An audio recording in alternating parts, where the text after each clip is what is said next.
Welcome, everyone, to our celebration for the Postmillennial Pop book series at NYU Press. I'm one of the co-editors, Karen Thompson. And I'm Henry Jenkins. And we're going to open today with a little bit about the history and origin of the series. But first of all, I just want to say how delighted I am to have the opportunity to host seven of our 36 authors from the Postmillennial Pop series over the last decade. It was truly a thrill and a delight. Before we begin with our program, I want to thank the Annenberg School for Communication, obviously USC Dornsife, and our consortium staff, particularly Sam Glover, who's our administrative associate, and our graduate research assistant, Newt Salsier, for all of their tremendous efforts, as well as Amanda Ford for putting this together in kind of short order. So we thank them. Let's give them a round of applause, please. And so I guess, I'm going to sit down now next to Henry here, and we're going to go down memory lane for about 15 minutes or so, and just say that, Postmillennial Pop is a series that has been going on for 10 years, and it will continue, and we'll have an announcement about what's going on with that when we're done giving our remarks. But I remember I wanted to edit a book series about popular culture for NYU Press, which is where my first book came out, Relocations, with the Sexual Culture series, another really wonderful series there. And Eric and I had had a number of different lunches and talked about what possible team we could put together for this series on pop culture. And, there were different people I had written blogs with and worked with, but at one point, I can't even remember which conference it was, probably an ASA, Eric Zinner says, "What about Henry Jenkins?" And I said, well, Henry's just come to USC. I'm really excited about that. And this was probably around 2012, thereabouts, 2011, 2012.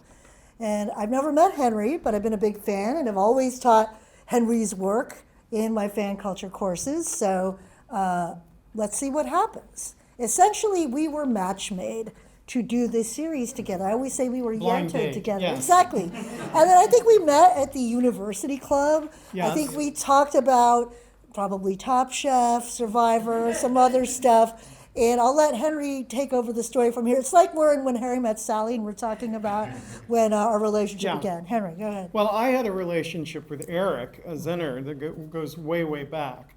That Textual Poachers, the assistant editor, the editorial assistant, was Eric under William Germano. And when I came to my next book, Eric was totally on board with me. He was now at NYU. So I can't even remember what was the first book I did with Eric, but I've done like 9 or 10 of my books with Eric. So it made total sense that Eric wanted me to contribute to a book series. I didn't know Karen at all at that point, but I was wanting to meet new colleagues here at USC, and it just worked out really wonderfully well. And I think our interests complement each other. She could do the sound studies and some of the race studies stuff that I was learning in that space, but very much a novice. I could bring in my geeks and freaks and fans into the mix. And so if it was about comics or games or science fiction, it's probably people I brought in, but not 100%. And we just worked well together.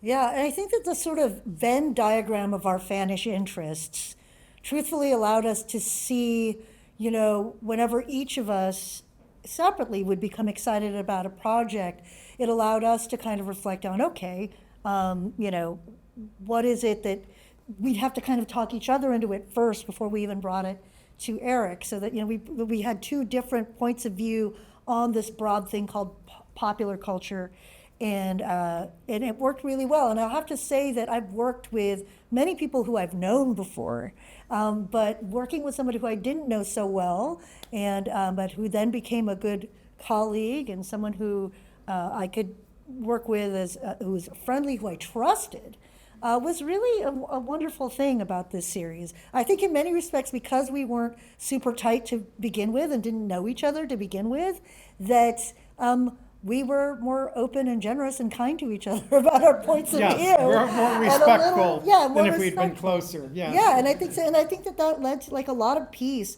throughout the decade. I think that's why people always ask, how did you all work so efficiently on the series and put out 36 books in 10 years? I'm like, this is like, I don't know what this is, right? Whatever, we'll see. Here's a button, if I push this. I think you turned it off though. I think we got to turn it off. I see. Okay, don't touch anything. I'm sorry. I love it, Henry. Sorry, Just can't push have this. this much fun. Okay. I see, it looked like it could be fun. Yeah, so it is. So that's another thing about it. And also, I wrote a draft of the description of this series, actually while I was visiting at NYU in 2010. I had a visiting position in performance studies with my dear friend Jose Munoz there. I also was sort of mentored a little bit by him and the editors of the Sexual Culture series. And, and I had a sense of what we wanted to do, and Henry was on board with that. And I think that it was just a kind of additive process henceforth. And I've just been so surprised at the range of books that we published. Our very first title, actually, let me come up and show you a few images. So these are some of our newest books, and some of our authors for these newest titles are here, of course, including Taylor Black, Iván Ramos, Liz Przybylski, Aaron Trammell. And so, these are some of our latest titles, and then these are our earliest titles, the first 8 books in the series. Lucy Burns' Puro Arte was our debut in 2013, late 2013. And you see that it's a pretty eclectic range of stuff, from Puro Arte on performance in like a kind of Filipino diasporic context, to then media franchising. Yes. And then, guerrilla advertising. Mark Anthony Neal's great book, Looking for Leroy, about masculinity and race in the 80s onward. And you see, we really wanted a global range. We really wanted, come on in, don't worry about it. Don't be shy, it's okay. And, Surveillance Cinema Modernity Here by Roshi Keshti, really one of the first sound studies titles we had in the series as well. So, I don't know, Henry, do you want to say a few more things about the catalog? I think what we should say is where we agreed. We come from different angles into pop culture, but we wanted books that took pop culture seriously on its own terms. I think we were talking earlier that what most of these writers have in common is they really love what they're writing about. They may have critical perspectives on it, but there's also a passion, an identity, something that they feel connected to. And I know when I was telling a story earlier, when I started in grad school, I had an instructor say, always write about the things you hate, because that gives you sufficient objectivity to take them on their own terms. And it was like, wrong. My philosophy is always the opposite. So I think the passion-led projects served us well. I think the expansive notion of pop culture and what it could be, I think the idea that its connections to everyday life and identity and how we live, not just a star-studded, mass culture version, but what do people do with this culture when it gets into their hands, I think was very important. We were looking for writing that was fairly straightforward and accessible to a non-academic reader, and I think that's so vital. We shouldn't have the right to write about pop culture and then write above the heads of the people that are helping us with our projects. To me, that's a deep ethical commitment.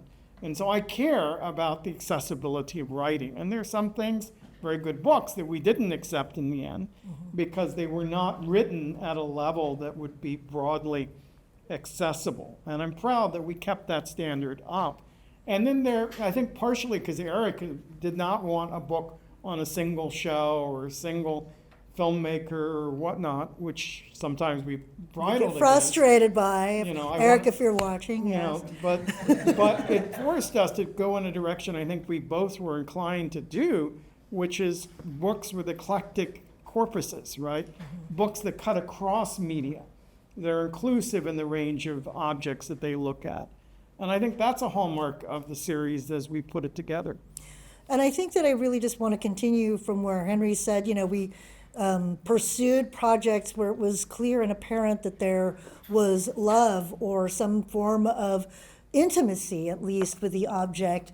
Even if it's a cranky one, which that's how I describe Iván Ramos's book, has some crankiness to it, but there's obvious affection and connection with the object. I think so much of what disappoints me in scholarly writing is the pot shot or taking the fish and barrel and then just, pummeling that.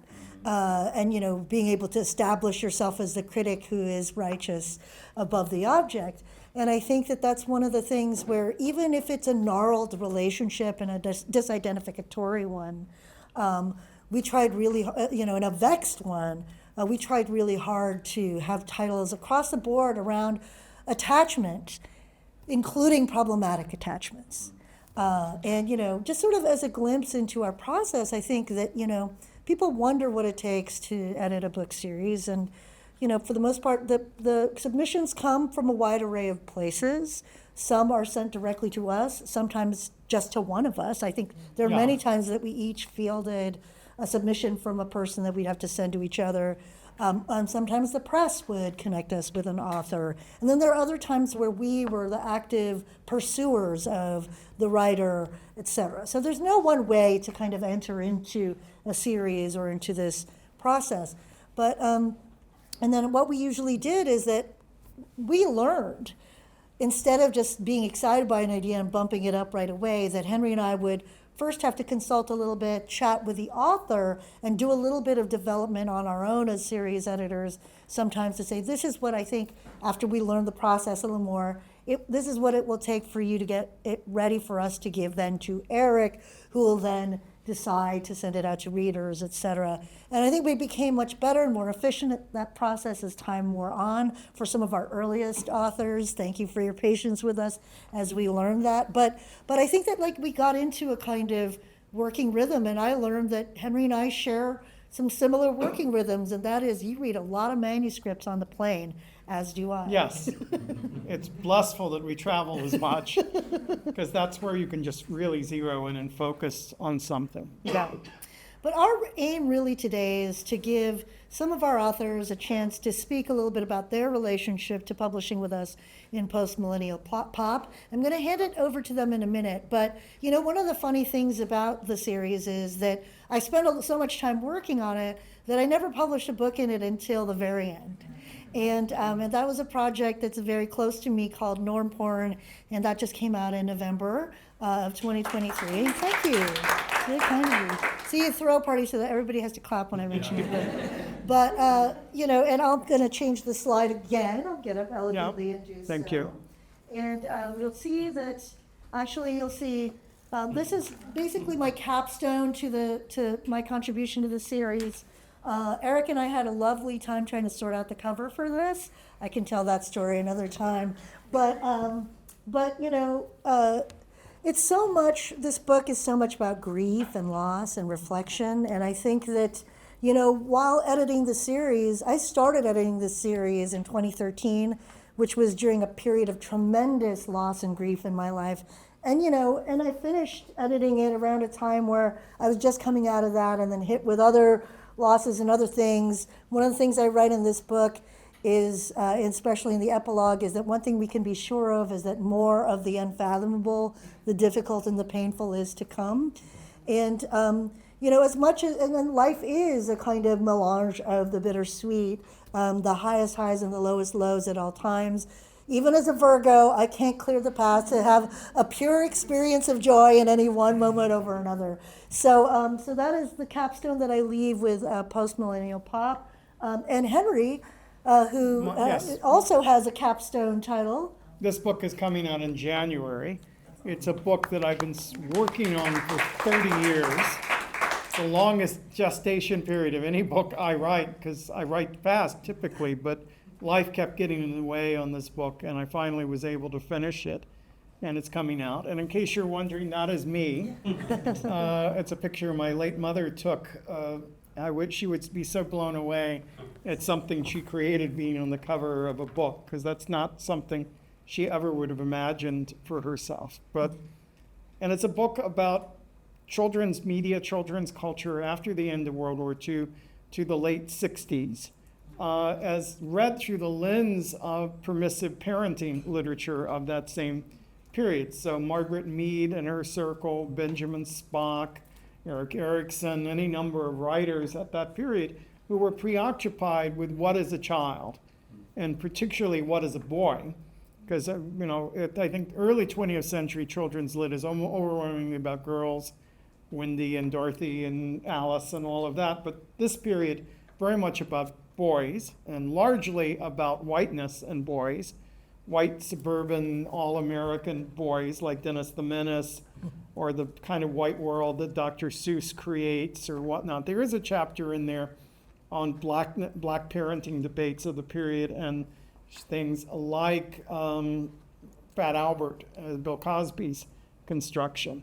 But there was not a lot that was mass produced in the 50s and 60s that blackness plays is such an explicit role. So I wrote it from the perspective of a fellow boy in a striped shirt, right? That's the icon of the period, and I have several pictures of me in there with wearing striped shirts, because it's just the way boyhood was constructed in that time period. And there's a picture I'd include that didn't end up on the cover of the book. It's a nuanced one, but there I'm in the background next to my TV set, and in the foreground is a coffee table, and mother just happened to catch a pile of magazines on the coffee table. The top magazine is Parents Magazine, which is a central source for the text.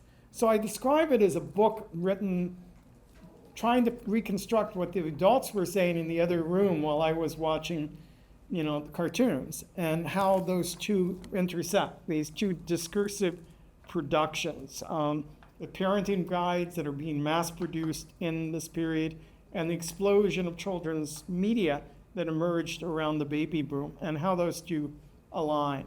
So I'm so excited this is finally coming out, and they asked me if I wanted in the series, and of course I do, even though the subject matter is not post-millennial.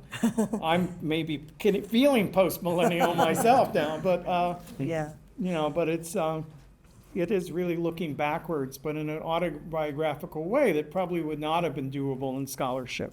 And I'll say that two things in response to that, Henry, as we begin to turn over the program, is first that we always use post-millennial, and we always said that post-millennial was not a historical prescription, but a kind of dream of an approach, right? The sort of a kind of speculative possibility of an approach that was post-millennial, that would be transdisciplinary, that would cut across media, that would be transmedia, et cetera.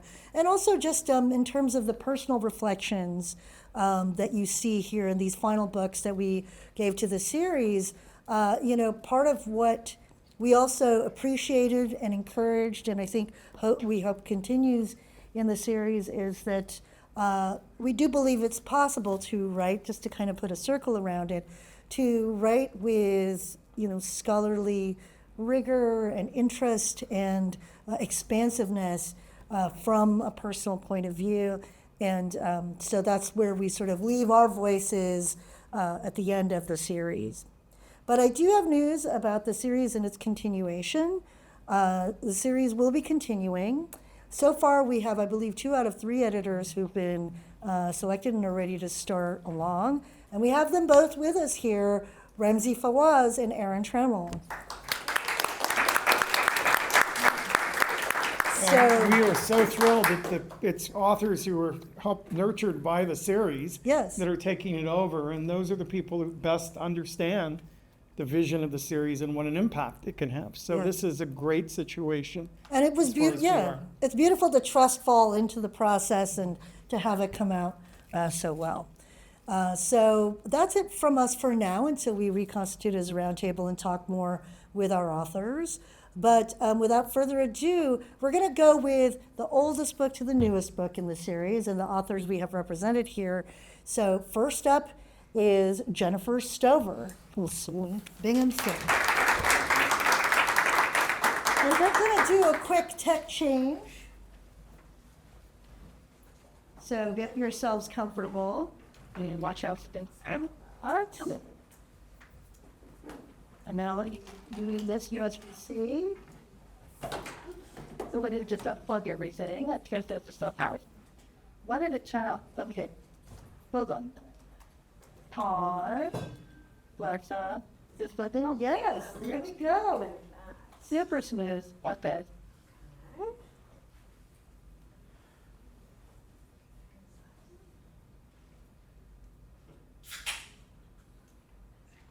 Perfect note to start on. Good afternoon, LA. It feels great to be back home for a minute, especially to be back at USC, my alma mater, celebrating Karen Tongson and Henry Jenkins for the visionary stewardship of the Postmillennial Pop series. I'm thrilled to be included in the festivities today, aside all my brilliant NYU Press label mates, gathered here to sing their lives and celebrate the labors of love and the love in your labors and bringing all of our books to be. For those editors about to retire, I don't have something to toast with, but we salute you. We salute you for your taste, obviously. We salute you for the reach and immensity of your vision and for establishing such an enduring series that will continue to change the way we study, think about, live with, and understand media and popular cultures for many years to come. And it's in very, very good hands. Of course, being here at USC, I have to thank the American Studies and Ethnicity. I earned my PhD here, surrounded by brilliance, care, innovative, interdisciplinary inquiry, and methodologies rigorously rooted in social justice, exactly the kind of work that the Postmillennial Pop series also nurtured. Thank you for supporting the research that became this book and fanning the flames when it was just a spark. And so my way into the book and the series is actually, I too have a cover story. I'm not going to go into all the details, but I'm going to talk about why this cover was so important to me as a way into the book. And I'm very grateful to multimedia artist Camille Normant, who very generously gave me permission to reproduce a still photograph of her 2008 sound installation, Trip Light, to cultivate the kind of first impression I wanted the book to make. And of course, I want to dedicate this opening gambit to Judith Jackson Fawcett, one of my mentors, and someone who opened up my eyes and ears to just how profoundly the shadows of the 19th century still ghost our present. Partly why this book, despite being in the Postmillennial Pop series, takes us that far back. So I'm going to start here and kind of just talk through this. Here is a moving image of Normant's installation, in which light sputters against the matte white walls of a dimmed and quiet room, casting geometric shadows that flicker, elongate, pulse, and vanish. When I first encountered it at the New York MoMA in 2013 at their first major exhibition of sound art, Soundings, a contemporary score, I felt the hushed environment prick with anticipation, yet paradoxically hum with memory, drawing people nearer to the light source, a gleaming Shure Unidyne 55 microphone perched on a stand. This mic was once so ubiquitous that Shure confidently marketed it as the microphone that needs no name in the early 1950s. It was also so American that its design was based on the oversized grille of the 1937 Oldsmobile Coupe 6. The Unidyne 55's sturdy metal carapace has been cradled by James Brown, taken to the mountaintop by Martin Luther King Jr., and caressed by cabaret smoke as Lena Horne warned of stormy weather. Although to the point of the sonic color line, it is often called the Elvis mic. Looking every inch the iconic musical beacon, the Shure of Normant's radical recontextualization both courts and amplifies silence. Normant works at the edge where sound meets the body. The social struggles with the individual and the formal merges with the political. This piece is deliberately silent, so if you're wondering if you're supposed to be hearing something, no. Or, well, maybe. I mean, that's the part of the art that is so interesting to me. It's deliberately silent. The electrical guts of the mic ripped out, replaced with a blindingly bright bulb.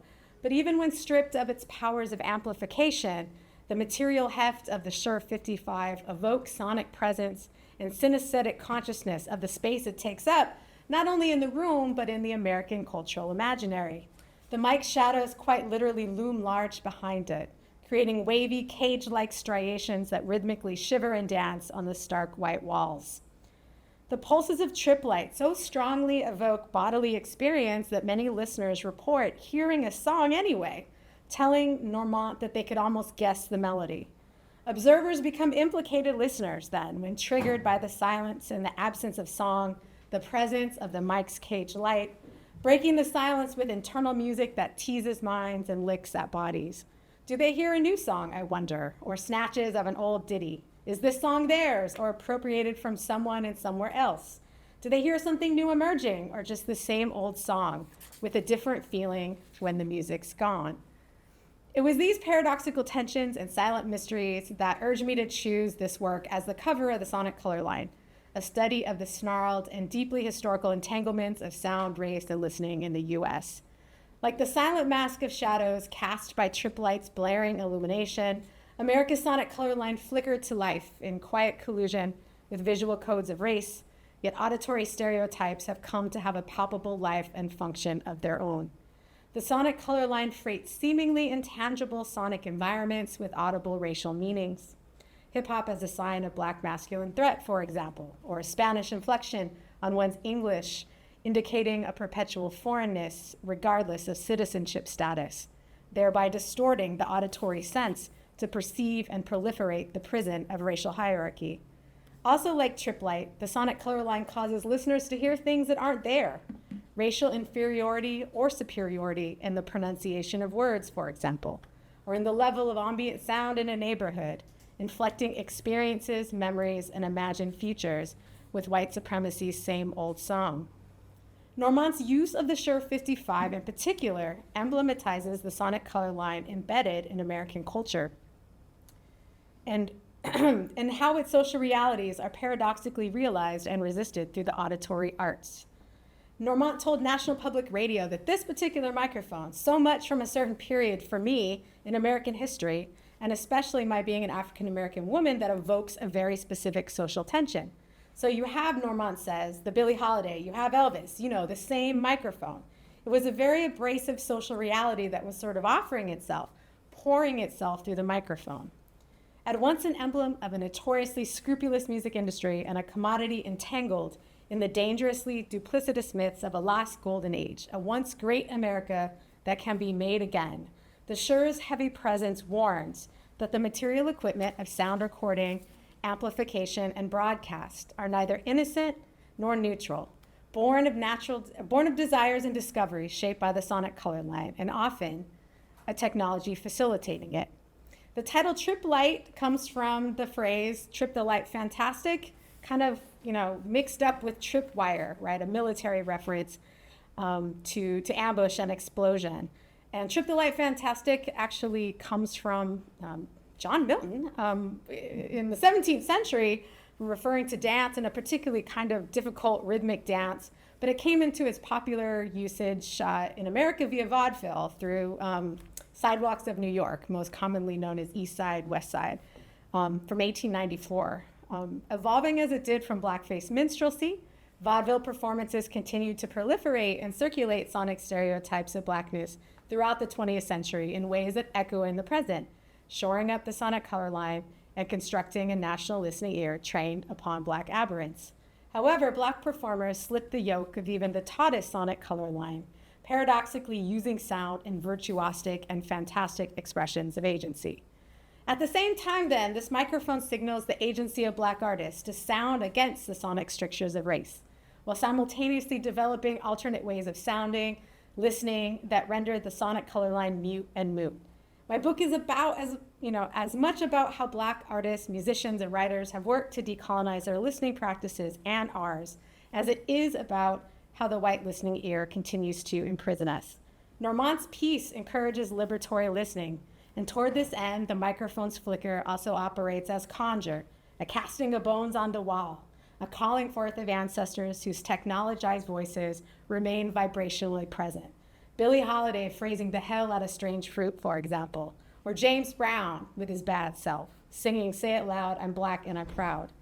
The light's blaze can also be a beacon, silently invoking the memory of many thousands gone, outlines of audiences rendered inaudible, listeners past where music was a mode of thought, a way of living, a medium of connection, a shared language, and a safer passage, however temporary. It was my hope in writing the Sonic Color Line that this book would work the very same way. It's been so heartening in the last 8 years to see how it's resonated in the world with scholars, artists, broadcasters, teachers, museum professionals, musicians. In just the last 4 years, the sonic color line has been enlisted by Kennedy Alexis Johnson in the struggle to resist the racialized listening practices in the elementary school classroom that deny Black girlhood a place to thrive. Laura Garbus traces a sonic color line in the racialized airwaves of the American public radio industry, and Australia's too.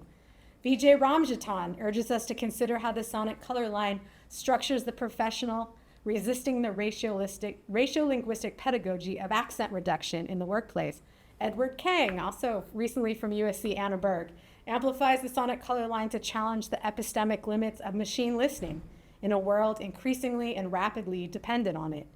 And it is no exaggeration when I tell you that my 90s self died and got entirely new life when I heard MC Light talking about how to break the sonic color line in the voiceover industry at South by Southwest in 2021. Light and other key members in the voiceover industry, such as Steve Keller, use the sonic color line as the research pillar for the Stand for Sonic Diversity campaign, which demanded concrete policies guaranteeing that the voices of people of color will make up 50% of on-air advertising, a pledge supported by Pandora, Stitcher, RIP Stitcher, and SiriusXM. While I listen forward to the day when this book no longer has such immediacy, in the meantime, I'm thankful to Karen, Henry, NYU Press, and to anyone else who has amplified its key tenet, that by identifying the sonic color line, we can shift our historically and culturally attuned listening practices toward a more equitable world. Thank you so much, Henry and Karen, for this series and for everything. I appreciate you.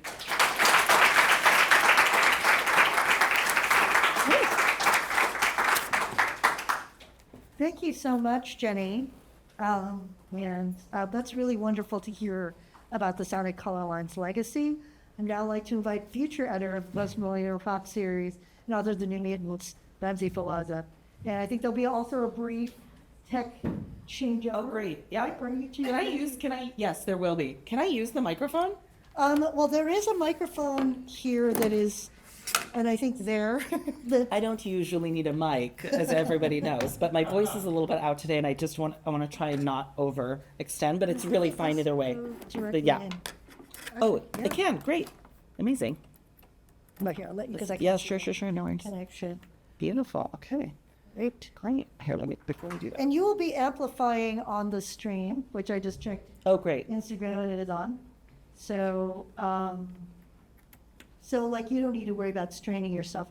Okay, great. Here we go. Oh, boom. There we go. Boom. I'm going to show you a lot of pictures. This is a very picture-heavy book. Okay. Ooh, sorry. Before I start, I just want to say my gratitude to both of you is so limitless. I feel in many ways that Postmillennial Pop, Eric Zinner, and NYU Press built my career. The trust that the press had in me and this book, which was published at a time when comics were not cool. Hilary Chute was really the only person in literary and cultural studies who had published a successful book on comics. Writing about graphic women is her book, writing about experimental feminist graphic narrative. And nobody had written a book about superhero comic books that was taken very seriously in the interdisciplines. So I'm so grateful to you both for trusting this book, and it's had kind of an extraordinary life. So what I want to do is give you a little picture of the genesis of the book, its origin, some of the key interventions that I think still live on, and some of its influence or its legacy. So the New Mutants, Superheroes and the Radical Imagination of American Comics was really the outcome of my teenage fantasies. And this is an image of the first comic book that I ever bought when I was 13 years old. I was living in Orange County, California as a Lebanese American queer immigrant. And I bullied every day at school, feeling deeply alienated and confused as like a young gay boy. And I discovered the X-Men and an immediate sense of cross-identification with characters who were nothing like me. And I got lost for decades in the world of superhero comic books. And I identified in the figure of the superhero team the idea of an alternative or queer kinship that was about people bonding together based on shared ethical ideals. Like, that was so compelling to me. And as a young gay man, I was deeply drawn to people who were very unlike me. I wasn't very well included in male sociality, so I felt deep affinity to gender and sexual nonconforming people, to women who really took me under their wing. And never at any time in that childhood experience did I ever feel that I was not allowed to enter the world of women or of trans people or of queer people. I felt like I was allowed to step over different kinds of identifications in order to build affinity.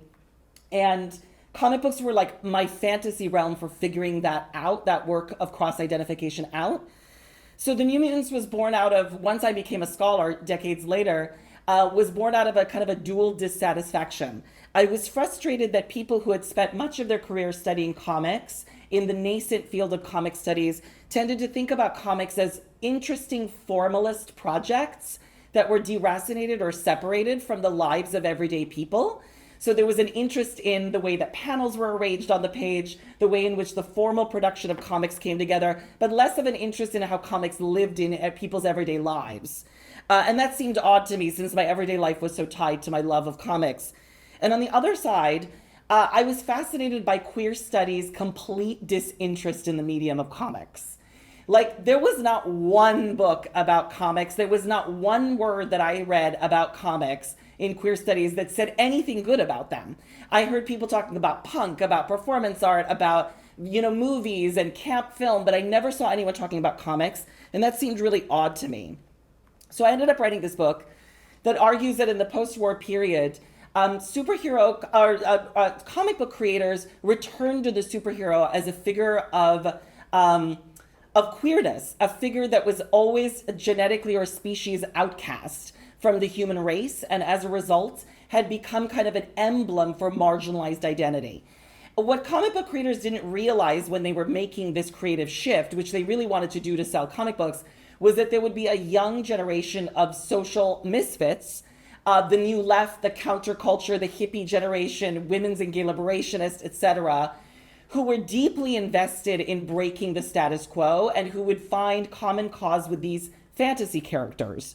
So these very kind of liberal, progressive, Jewish American comic creators realized that they had to speak to this more radical audience. And a really amazing creative dialogue across these different kinds of audiences and creators took place that changed the nature of comics production.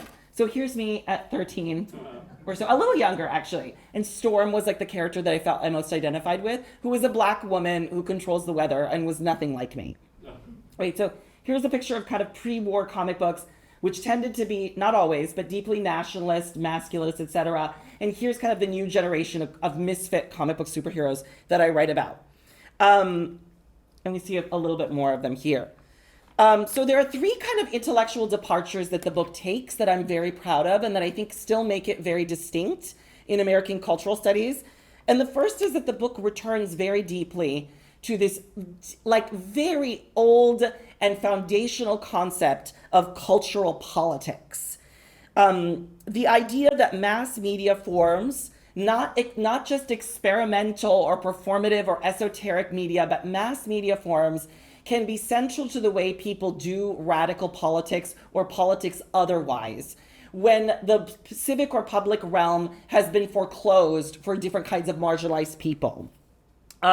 So I theorize this concept of the comic book cosmopolitics, the idea that by having an expansive intergalactic ethical vision, comic books in the post-war period encouraged readers to think in a cosmopolitan way about a political affiliation far beyond the nation. So we see the Justice League always looking at the globe, thinking about how they're going to work for people all around the world and into outer space. We see them sitting around looking like the United Nations, having collaborative, equitable debate about what ethics and doing good looks like. And I actually take these projects, so we have the introduction of the Black Panther, the attempt to kind of create an African cosmopolitan vision in the Fantastic Four. And one of the things I do in the book that's very unlike contemporary American studies is I take these projects really seriously and I give them the benefit of the doubt. Like, I don't spend much of my time in the book pointing out that these were really like fetishistic attempts by white people to think in a cosmopolitan way that fail. I'm like, no, these people were really trying to think about what an interconnected, transnational, global politics would look like. And I think that, like, I wanted to give them the benefit of the doubt. Whereas much American studies work today is deeply concerned with neoliberalism, imperialism. Like, I think we actually have to give credit to the attempts by people, even failed, to create forms of transformative justice that are about, again, affiliation and coalition across difference. And the second thing was that I take, and this is solidarity, is I take a distinctly queer and feminist approach to superhero comic books. I understood the misfit, outcast, kind of genetic and species outcast nature of superheroes after World War II as a distinctly queer phenomenon, because so much of the libidinal pleasure of reading comics is about looking at bodies that are desirable in non-normative ways. So the idea of mutant and mutating bodies was for me very deeply about queerness, about desiring difference. So I talk a lot in the book about kind of this interest in going off into an unknown cosmos and meeting people who are really radically unlike you. So I talk a lot about the fact that the superhero team was represented as a queer family formation, a chosen kinship. So the Fantastic Four as like the original queer family. The centralization of women, powerful women, and gender dissidents as the center of the visual universe of comics. This kind of extraordinarily volatile, explosive, psychedelic turn towards the visual culture of women's and gay liberation in the 70s. See, like this great disco dance floor, I write about this a lot in the book. And finally, I placed comic texts within a very expansive network of primary sources, including letters pages by fans, political and historical documents like speeches, Life and Time magazine, Rolling Stone, and contemporaneous literary cultures, among others. And my hope was to basically say, look, superhero comic books were not in isolation as a genre or a medium. They were in this deep conversation with the political and cultural change of their historical moment. And so this allowed me to render a picture of comic book reading audiences themselves as multi-generational cultural critics of the medium. So what are some of the legacies of the book as I kind of lead to a conclusion?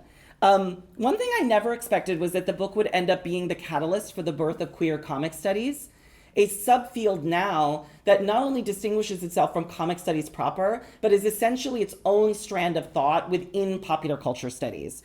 So the idea that the formal properties of comics themselves lend themselves to articulating non-normative gender and sexual expression is an extraordinary outcome of the book. We see this in this special issue of American Literature that I co-edited with the brilliant Derek Scott.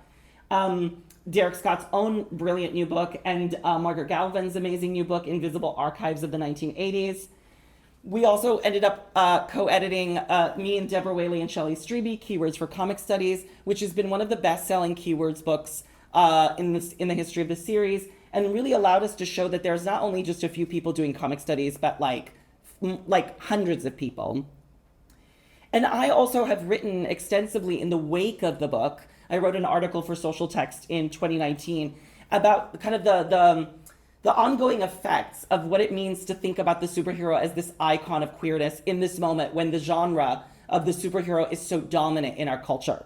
And what I would leave people with is simply the idea that despite all of the gains that my book brought, what amazes me is that truly deep interdisciplinary cultural study of the superhero remains unbelievably rare.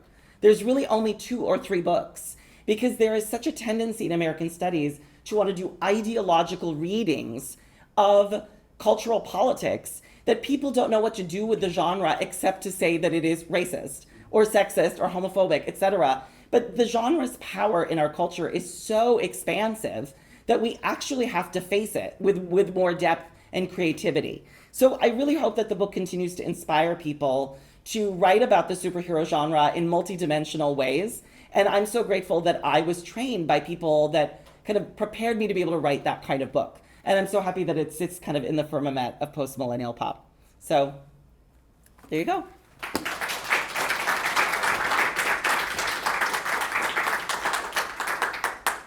Thank you so much, Ramzi. And again, we're very excited to see what you and Aaron and Whoever else, yeah. Does with the series. I'm so delighted, I can't wait.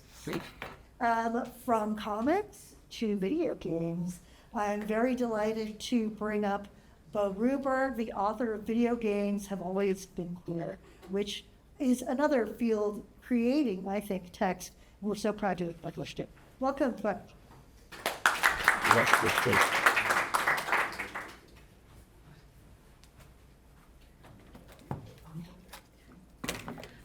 Hi, folks. I don't have slides. I just have a physical copy of the book. So this will be a little bit more low tech, a little bit less formal. But thank you so much, Henry. Thank you so much. Where'd just go? Thank you so much for all your amazing work on the series, for the chance to be part of it. This book is Video Games Have Always Been Queer. It came out in 2019.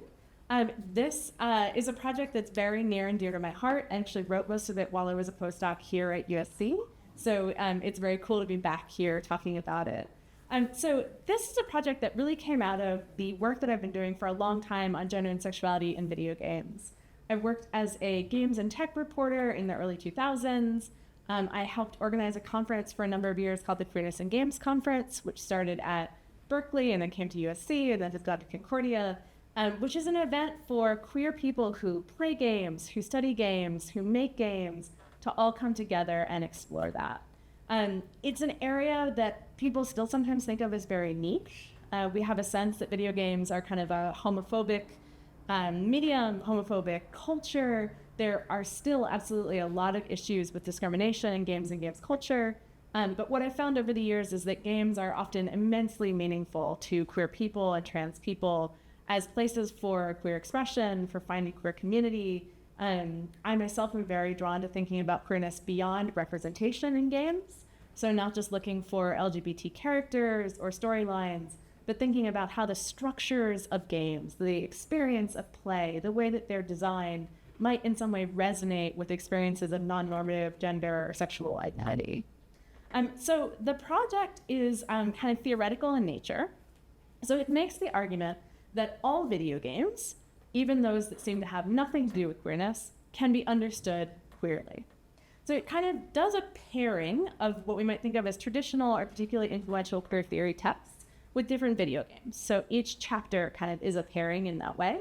And part of the hope is that it becomes a model for other people to take up that kind of demonstrates you can put queer theory together with games. So, for example, there are chapters that think about practices like close reading and too close reading and reparative reading that come from queer theory to interpret games queerly. One of my own very favorite games is called Octodad. It's a game about being an octopus, a bright yellow octopus who's trying to pass as a straight, white, cis human dad in ways that really don't work.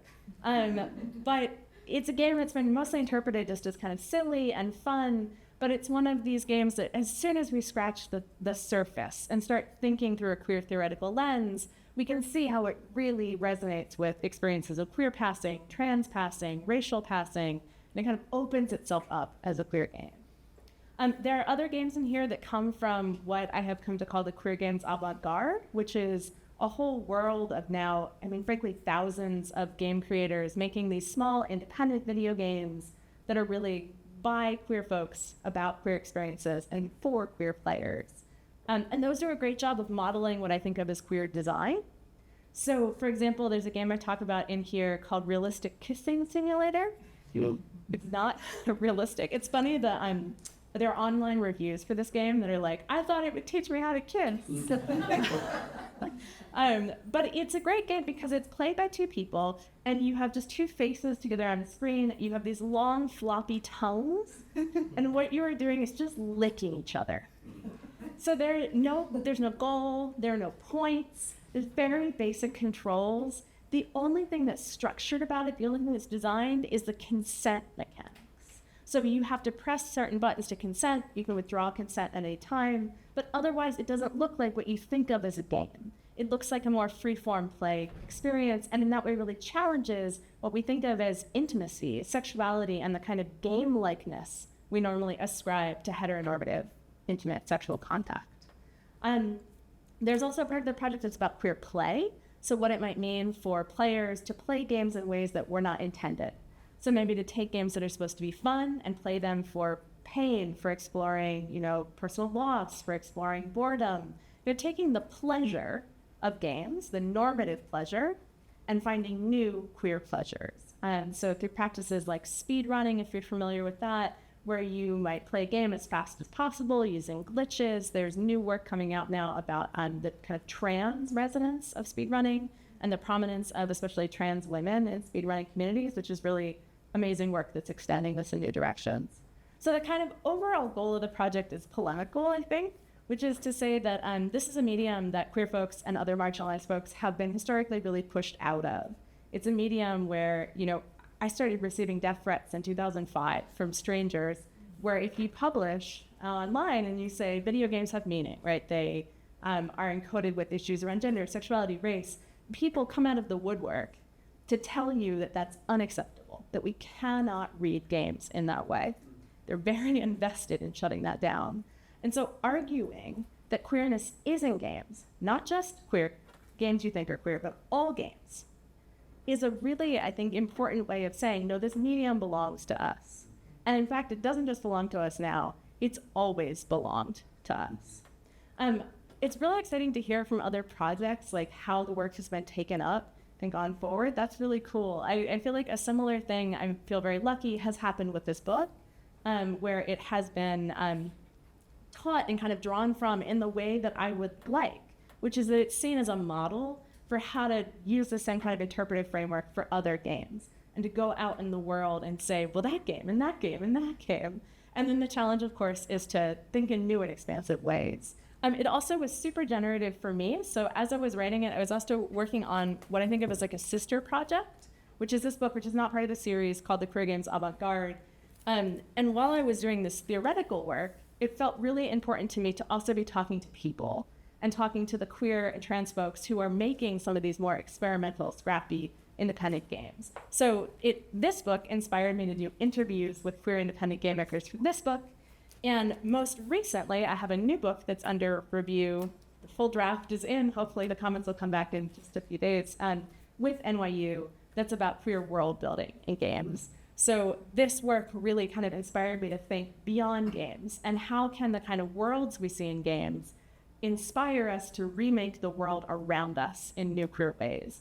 And again, not just about who we see, about the stories we tell, but the fundamental underlying structures of our universe. How can the design of games inspire us to queer those in our terrifying apocalyptic times, which are also an invitation to reinvent the world around us.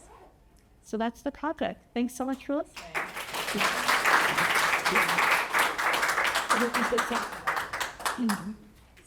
Thank you so much, Ro. I believe, are you also editing a series with NYU? Amanda and Nautilus Lothian are editing the Queer Trans Digital series, which is the NYU, which is about queer and trans things in all digital culture. That's wonderful. Yeah. So, from video games to hobby games. So we're covering the full spectrum and gamut of gaming.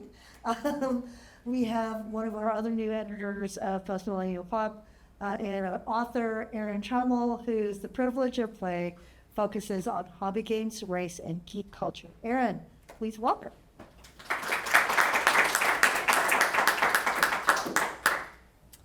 Do you need to link up? I'm also going to say that once we conclude the brief author presentations, of which we have a good more after this, we're going to take like a 5-minute break. You can get in the bathroom, refresh with some food or dessert or what have you, and then we'll reconfigure around the round table.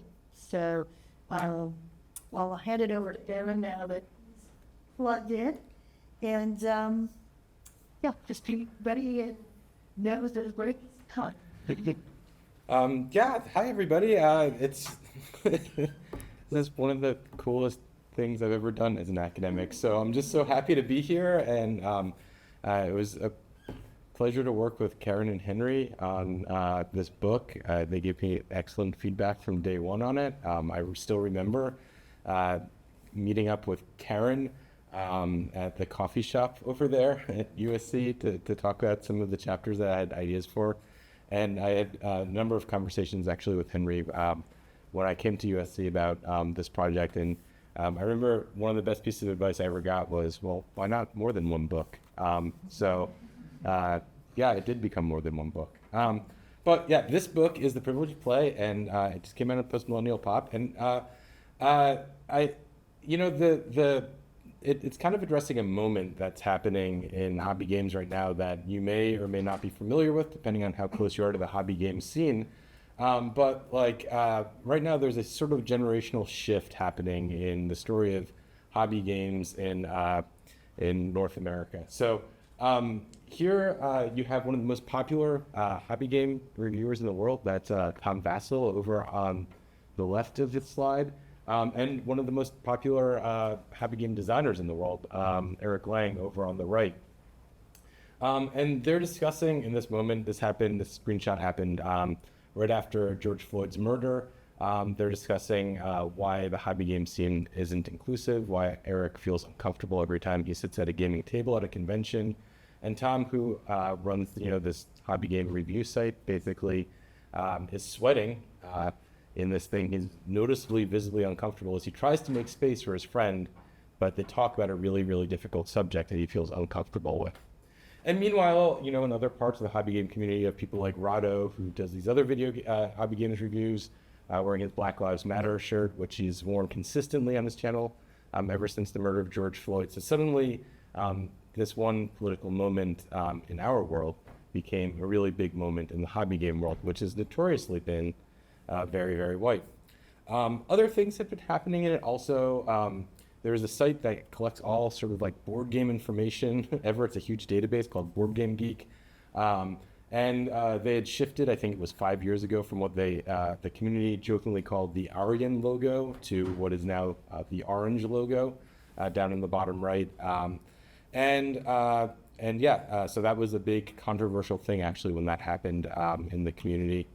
And even good things have happened, like this is Journeys from the Radio Citadel, who Ajit George edited, and it's one of the first moments in the hobby game scene where actually Wizards of the Coast, who publishes Dungeons & Dragons, a tremendously popular game, hired an all people of color team to basically edit this book. The very first ever, and sort of like this amazing moment where one of the big companies in the world was starting to go out there and embrace a sort of diverse authorship, and not just the sort of people that have been writing for years and years and years. So all of this is kind of the stage that I wanted to set when I did this book, was like, this is a community where really exciting and interesting things are happening, where things are changing, where people have been activated, they're going out into the world and trying to change things and make the scene a better place. But also, at the same time, there's this population of people who've been around forever and really, really, really stuck in a bunch of logics about what hobby games are and what hobby games should be. So I'm a little bit of a historian, so I want to go way back. I want to trace, inspired by Tara Fickle's, not Tara Fickle's work. Oh my God, my name is blanking, wrong Tara. But I'll get it by the end of the talk. But thinking through how we have these two historical stories. We have a story about race in North America, and a story about games. And we see these as totally separate narratives, right? Like there's a narrative around civil rights in America that's really, really important. People coming together to argue for right to vote, housing equality, all sorts of things over the course of the 20th century. And we have a story about games that is Dungeons and Dragons to Rogue, to Ultima, to Skyrim. And there's not really a lot of crosstalk between these two. And so my book really wanted to bring these two things together so that we could see how these things were actually in conversation with each other and what that has to do with many of the problems that we see in the hobby game scene today. So the sort of like key case study I kind of brought in here was looking at the Tech Model Railroad Club, which is often cited in game studies literature as the group that made the first video game. This is Space War on the PDP-1 microcomputer at MIT. This guy, Stephen Slug Russell, snuck in there after hours, basically tinkering on the computer to make this thing that gets storied. And then, you also have this book, Hackers, Heroes of the Video, a Computer Revolution, telling the story about how hacker ethic came from this group. So this really, really important group. And all of the writing on this group is actually about technology and how these were like technologists forging their way forward in the world. But none in here actually deals with what I thought was kind of the elephant in the room. It's called the Tech Model Railroad Club. And there's two committees in it. There's the switches and wires committee, but there was also the paper mache and scissors committee. There's people just playing with toy trains. And so I wound up doing a lot of research on toy trains and going back into the early 20th century to think through these communities.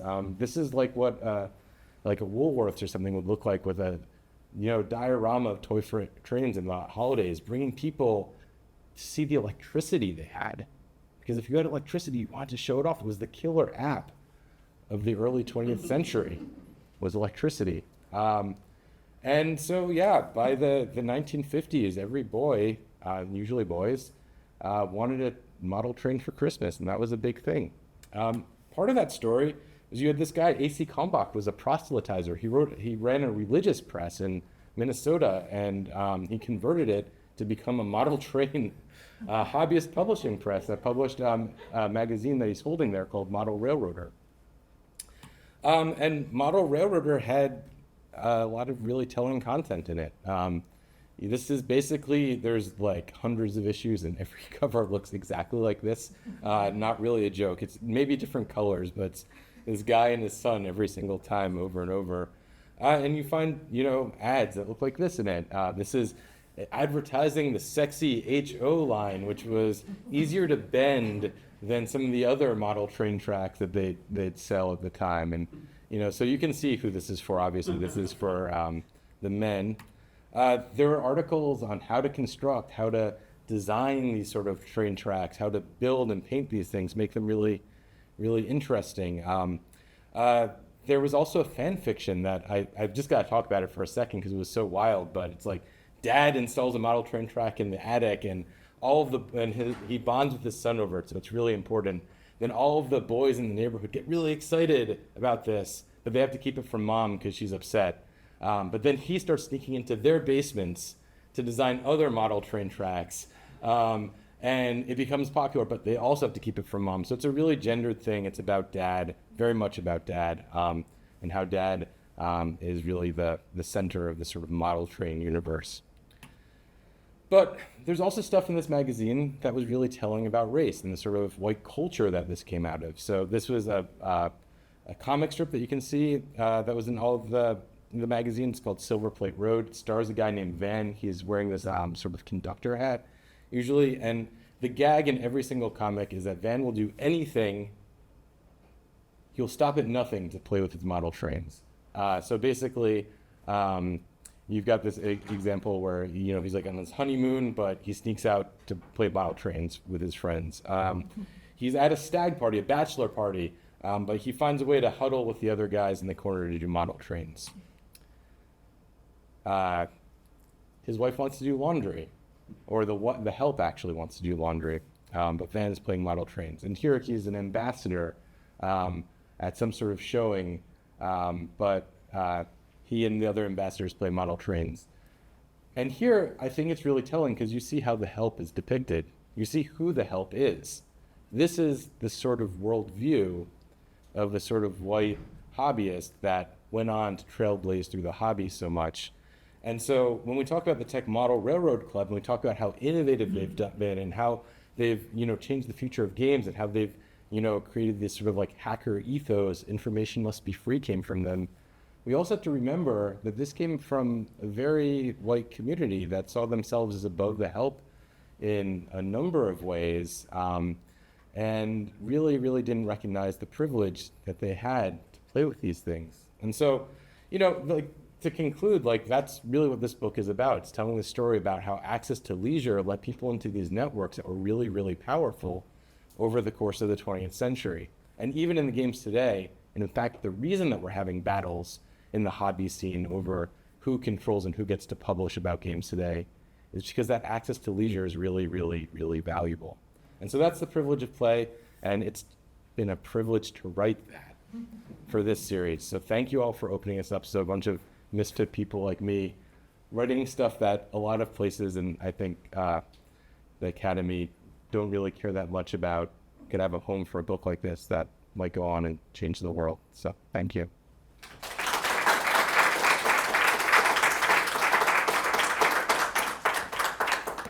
It's scary. Thanks so much, Aaron. And of course, we're eager to see like what those perspectives that went into this book will do in collecting other things that people haven't necessarily written about yet in academia. So we're excited to have your future editorship as well. Without further ado, our next author is Iván Ramos, the author of Unbelonging, Inauthentic Sounds in Mexican and La Pinche. I think that's how it's pronounced, aesthetics. So please welcome Iván Ramos. I think about the future. Hi, everybody. I don't have any tech either. I'm going to talk about the weird history of this book because it's a book that I always knew I was going to write for Postmillennial Pop. I first met with Eric Zinner in May 2013 when I was writing the dissertation. I had always assumed that the book I was going to write was going to be for sexual cultures, but which at the time was being edited by Jose Munoz and Anne Pellegrini. And as I kept writing the dissertation, it became clear this wasn't a book about sexual cultures. At that point, Eric tells me a couple of things. One, this is a dissertation, and it's clearly 4 years away from being a book. And two, there's a new series that we have, Postmillennial Pop, that you might be interested. I was familiar with Karen's work, and I remember thinking, like, yes, that's what I want to do. Around that same time as I'm finishing the dissertation, 2 books come out around that time, which were Josh Letzon's A Race So Different and Roshana Kashti's Modernity's Ear, which for me kind of exemplify a particular ethos of what the series is in relationship to postmillennial pop. So one of the things that, you know, and you mentioned in relation to the book, right, of People Millennial, I actually think that what the title signified for me from the beginning is a way for us from this side of the millennium to understand what pop culture in the 20th century was and what it is based on that influence. I think that one thing that I see in my students that brings me sometimes a lot of anxiety is understanding or seeing that each year they're a little bit further and further from understanding, you know, they weren't born in the 20th century. So for them, it's a very different history that we're trying to recuperate. In terms of what is it, what are these legacies of popular culture, of what pop was, that is in the pop that we have today, that we still have yet to understand, that we have not completely understood. And for me, the other reason why pop is so important is, in which it very much goes into the ethos of the book, and I'll show the cover because I love this work by Susana Mando, is that when I was 13, I discovered the Velvet Underground and Nico, and in particular as well, Andy Warhol. And so for me, pop has always had a very particular kind of like ethical relation to the aesthetic and to what the book is ultimately about, which is about cultures that refuse to belong. I have always hated the idea of belonging. And so the book is trying to exemplify that in a lot of ways. The other thing, of course, that for me at that point, as this starts becoming a book, I knew it was going to be for the series. Jennifer's book comes out. I remember your book party and the cake. But also, like, it's also like yours and Rosh's book were actually 2 books that were so central in redefining sound studies, right? That were like a sound studies that had always been white, right? And it's something that I go with my grad students even now, that like these are the books that I give them, right? Sound studies doesn't have to be white, it doesn't have to be about these things. At the same time, as I'm finishing the manuscript of the book, I get a job at the University of Maryland. My colleague, Alexis Lothian, was about to publish her own book for the series, Old Futures. And so it's a part of how I thought about this book. So I'm actually going to read the last paragraph of the book because I wrote it. It was the first part that I wrote. And I knew throughout, at one point in the dissertation, that as it survived, it was always going to be the arc that the book needed to finish on. I'm also reading this because this takes place in a New Year's party in Mexico City, and as many times as I've read it, this is the first time that somebody who was there, Harry Squarnstein, the wonderful scholar and artist, was there that night, and I don't think he's ever realized that. Anybody who was there with me that night has never realized that that's what I was writing about. So I'm just going to read the last paragraph, which I think is the ethos of the book, and for me, also what the ethos of the series has been, and why I'm so proud to have been a part of it. And it's really short.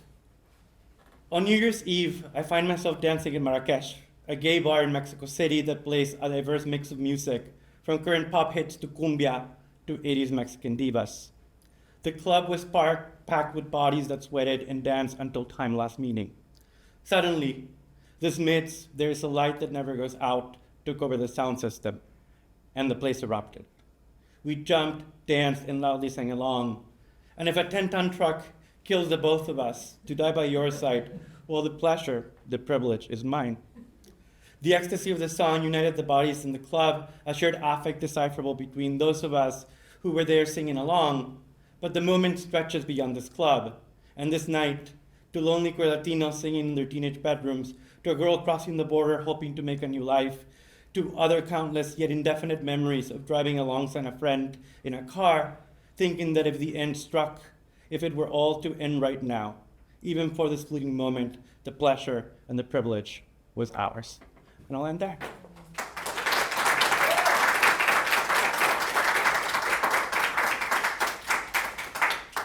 Thank you so much, Iván. And I do love the resonance of like the fact that both of us have had obsessions with that particular Smith song as Southern Californians / immigrants, and what that would mean. So it's also was really meaningful when I read that as your book, and I was so thrilled to have that be a part of that series. So thank you. Next up, fresh off a 10-hour flight, Liz Przybylski, whose book, and I like Sonic Sovereignty, I want to get every minute of this right, Hip Hop Indigeneity and Shifting Popular Music Mainstreams, is one of our newest titles with Postmillennial Pop. And I'm just so delighted because I remember like reading this when it first came through and working on it over the course of time together. And it's a really remarkable study, and please welcome Liz. Do you have a tech? Yeah. Too? Okay, so we'll get you set up here and make sure you're good. And then we have one more presentation after this, and really short breaks before our roundtable discussion. What's a really good time to all these books are available at 50% off right now. Exactly. So. Oh, yes, that's what I did want to say. Thank you, Jennifer Stoever. Right now, NYU Press is having a 50% off spring sale. So if you like what you're hearing about, please log on to NYU Press and get the whole catalog for 50% off. I believe that is there a code? Yes, I think it's NYUP50, but I'll check it out. Sure. Yeah. Jenny and I went to middle school together and high school together as well. So if you in Riverside, California, so if you don't understand where Liz teaches, actually. So the vibe right now is very IE, sort of like selling stuff and the whole thing. Yeah. So yeah. All right, Liz, what do you got? Thank you so much. It is a pleasure to be here and a joy to be here after being on a plane for many, many hours. And I want to start today by just saying that land acknowledgements can help us recognize the space where we are, right? The land, water, and air that we meet on. And so today we recognize Tongva caretakers past, present, and future, and they can also invite action. Listening is a practice with ethical implications. And so that's something that I really delve into in the book. But I want to also offer an invitation. I have a playlist here that I encourage you to check out. The QR code is there. So listen to artists, find some new Indigenous pop musicians who you would like to spend more time with, support their work, go to their shows, and start here and then listen in the days and weeks and months and years to come.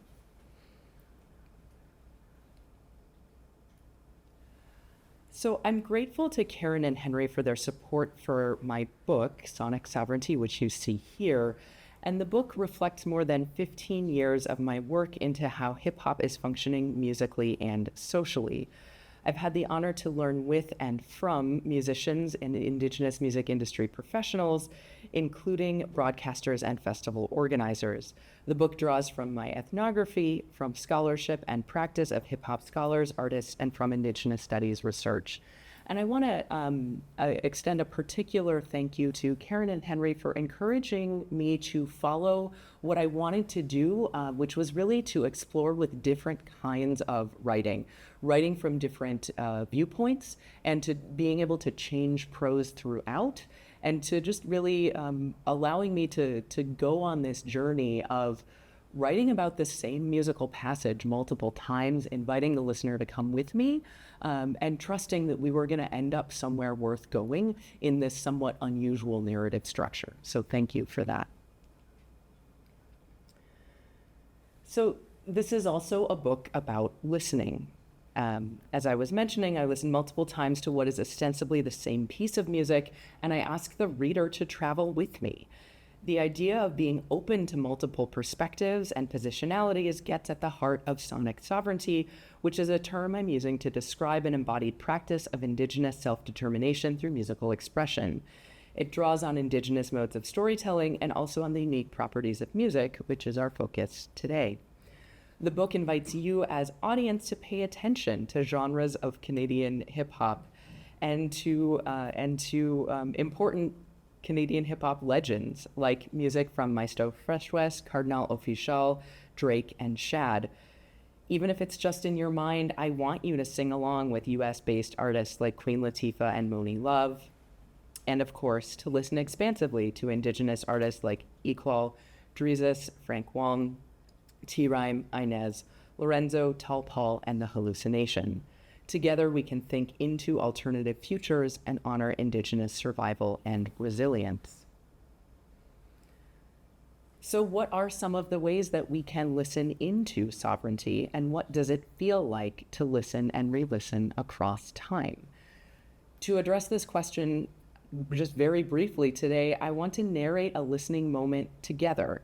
And I'm pulling a narration from the book, which I've adapted just slightly for this presentation. And what I'd like to do is demonstrate some of the ways that samples can function, the multi-layered role of memory for a listener, and then I want to play the example that I am talking about so you can experience what your mind, your body, your toes, whatever it is that you do when you encounter this same musical experience that I was narrating. The spoken rhythmic voice sounds distant. While completely audible, it contains a crackle like a bad connection. The virus took on many shapes. The repeated beat that supports the voice propels the music forward, even as other aspects of the vocal bring it back. Two words, the people, are articulated once and then repeated more quickly, quietly each time, an echo that fades and disappears. The germ traveled faster than the bullet. Where are you and I and we as listeners? When are we? When I wrote this, I was listening in a moment of global pandemic, and I wondered, is this now? A virus seeks hosts, to which some are more susceptible than others.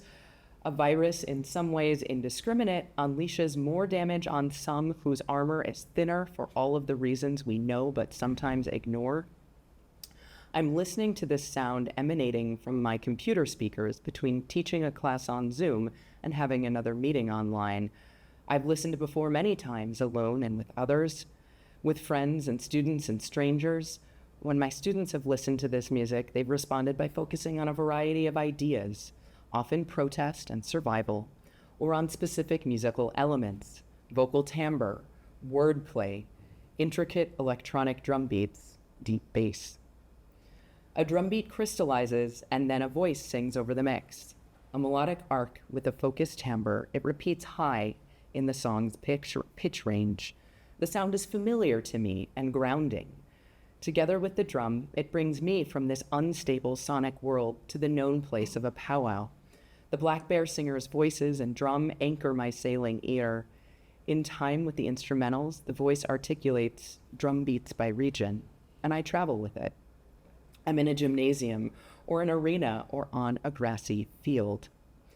As I breathe, because around me, across unique faces and stories, people sing and dance, shake hands, sip coffee, but this wave crashes, splatters on the beach, and I'm thrown with the surf. The rapper's voice cuts loud. The compound was on fire. The electronic instrumentals change timbre, evoking sirens. This could be fun. It could be the height of energy built up by a DJ at a club, but I feel anxious. Sirens mean someone is coming, someone I don't want to see. The groove continues. A listener could still dance here, and maybe you are. The layering sounds, or maybe a mounting energy that keeps feet and knees from stillness, maybe a cacophony that throws hands in the air in celebration or in resignation.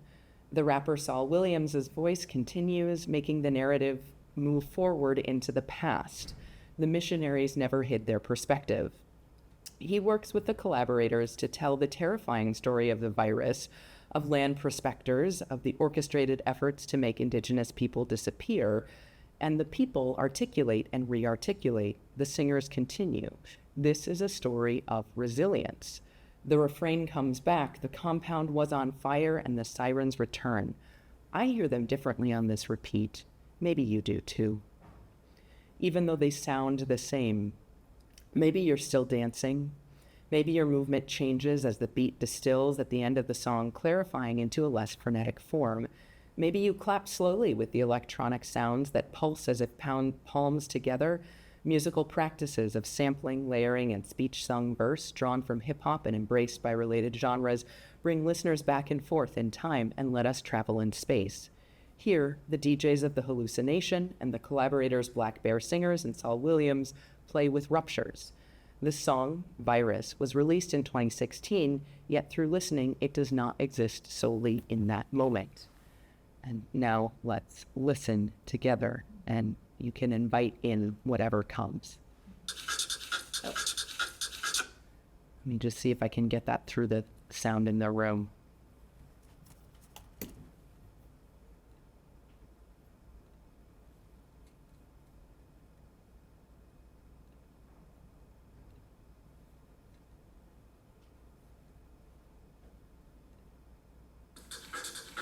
To people, to people.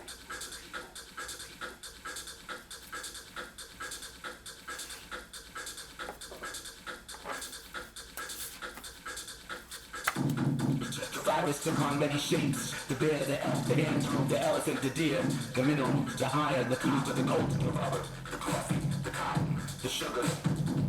The people, the people, the people, the people. And the germ travel faster than the blood. We are the crowd inside the tent, the crops hurt the cattle. The people, the people, the people, the prominent children with family in front of them. They divided us according to the regional filters of their minds. The violence of arrogance, closer to the air nestles into the geospatial process. We are the people.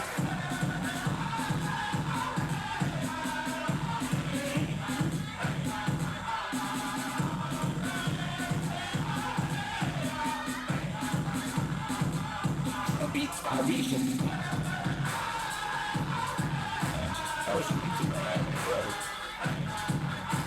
On fire. Away to the hell.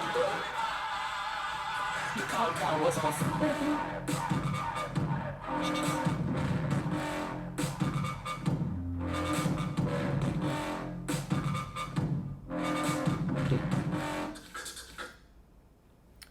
So you can go check out The Hallucination. Their name is on the slide there, so you can find them easily and continue to listen on your own.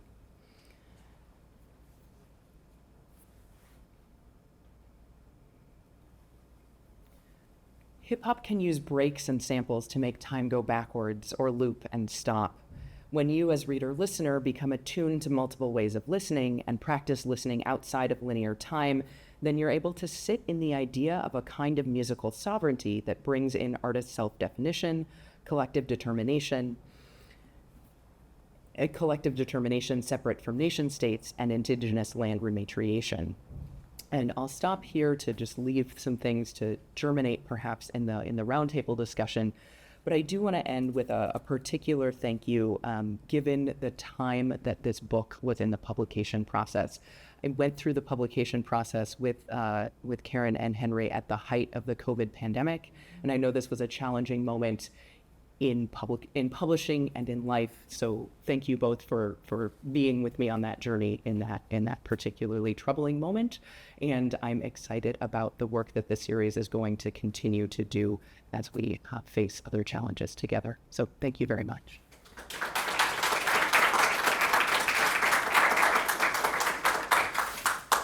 Thank you so much, Liz, and for your commitment to coming today, despite coming from very far afield. We really, truly appreciate the effort of your presence. And last but never least, well, I'm very delighted to welcome our author whose book is the newest, if you don't count Norports. It's next, but I've really, truly appreciate the kind of prophetic stylings of this figure as a writer, scholar, and his name is Taylor Black. Some people call him Reverend, but it was Taylor Black, and he's the author of Style, a Cosmology. And just pause for a moment to think about that title and what it reveals and what it won't reveal. And I'm really excited to see what Taylor has to say about it today.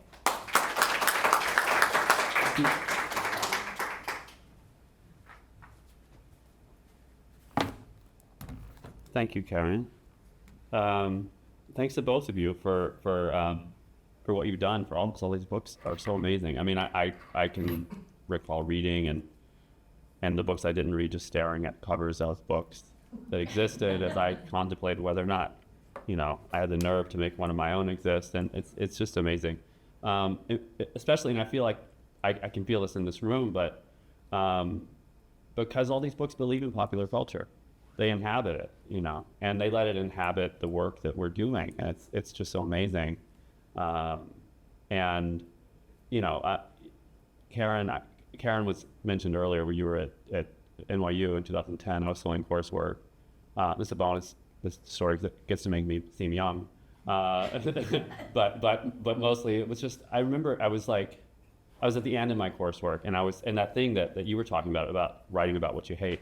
I don't know, I felt a little bit like this, maybe, I don't know if I've got the nerve for this kind of work. And I just remember showing up that day, and there was this person who believed in the stuff they were talking about and made me believe in it too. And it was just so, I don't know.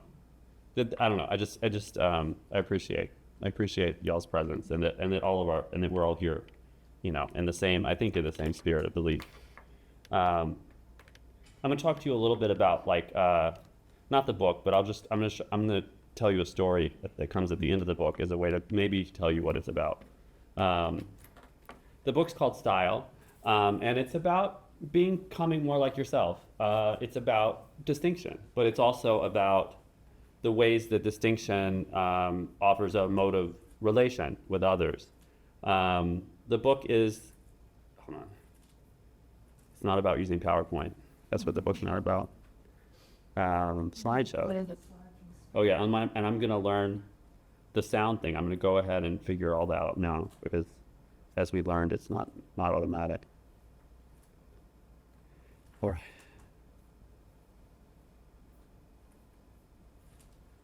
Here we go. This is Quentin Crisp. Quentin's like the spiritual guide who moves me through the book, who moves through me through the book. I put him here just because he's behind everything that I do. My ideas on style I get from thinking about him, and what you can see is what Quentin is all about. And I won't belabor the point. The book has a series of it's mostly after moments of conversion, moments when people are confronted with something. And in that moment and in that confrontation with that something, everything changes. And like all conversions, it's often dramatic, often hard to tell from the surface, but in an abiding sort of beneath the surface way, totally life altering moments. But not when you convert from one thing to the other, but when you convert from the thing you always were into that thing again, through a relationship with the outside world, not just in a solitary, singular way. It comes up, I can think of like Bob Dylan, who I write about, talking about, listening to the radio as a kid in Minnesota and hearing the Monroe Brothers singing this old folk song, Drifting Too Far from the Shore, and the song being so weird and beautiful that he felt like he was someone he wasn't. Like he felt like I'm not, this is not my name, I'm not this person. And his whole career being about that disavowal and that sort of chasing after.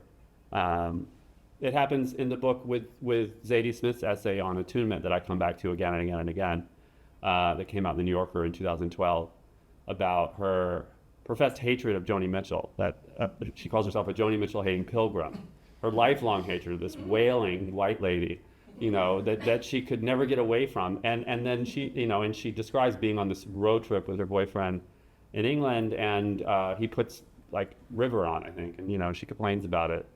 She says, it's just jingle bells, it's just jingle bells. And then later in the day finds herself humming it, realizing that the thing she hated, the earworm or worse, that wailing white lady, like she loved, and like loved in this way that like breaks her down. Like she can't listen to it in public, like on her, like while she's out, She describes like, sort of like tuning into Joni and going from like totally hating her to feeling like she sides with her, feeling like the cellophane on the outside of a cigarette wrapper.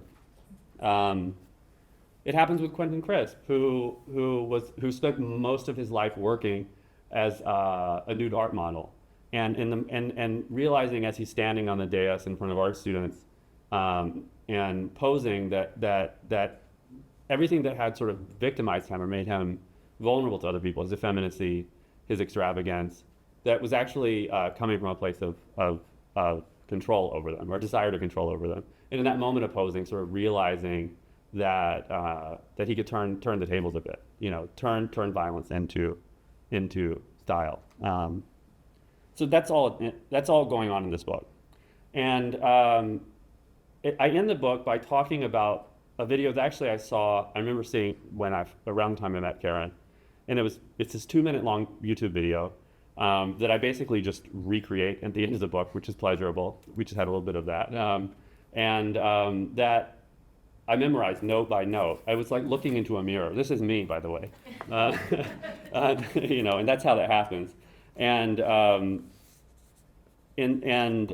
it's it comes to the end of the book as I'm talking about the connection between ambivalence, being able to think in more than one way about something, and attuning, the idea of attunement, of bringing together two discordant sounds or two things that don't go together. And I spend the last part of the book thinking about what that has to do with doing this kind of work that we're doing, what it means to be a part of an intellectual community, what it means to think of oneself as a critic as opposed to an expert. And in most of this part of the book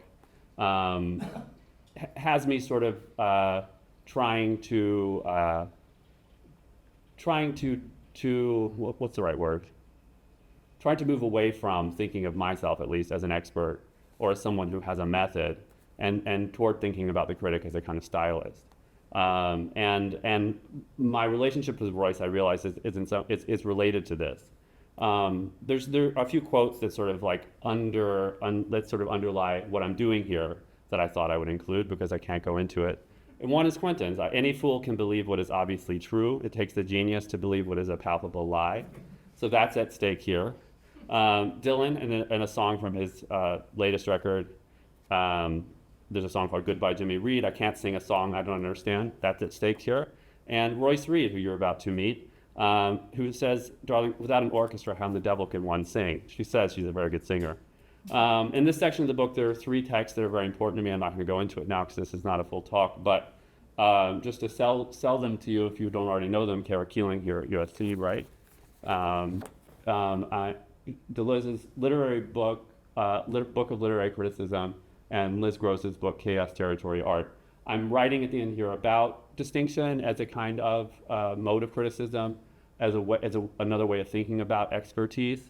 And I am using these 3 books and their ideas about originality and about having a formula to do that, and about the sort of organic way in which these things function. I'm also thinking about this guy, this French composer who you may know, Olivier Messiaen, who went out, who recorded or transcribed birdsong into music, and who would go out at night listening, following his ear, listening for the birds, not the birds that chirped, because most of them do, just chirp, chirp, chirp, chirp, chirp, which is fine. It's a function. It has functions. But the weird birds that sing, that have a song to sing, the nightingale, the Chuck Will's widow, which is native to the part of the world that I'm in the Southeast, that sits on the ground for whatever reason and sings at night, against its own survival. So I'm thinking about all that as I'm thinking about what it means to be an academic expert, or I'm trying to unthink that. And I introduce this video. Okay, I'm just going to read a little bit of what I wrote about it.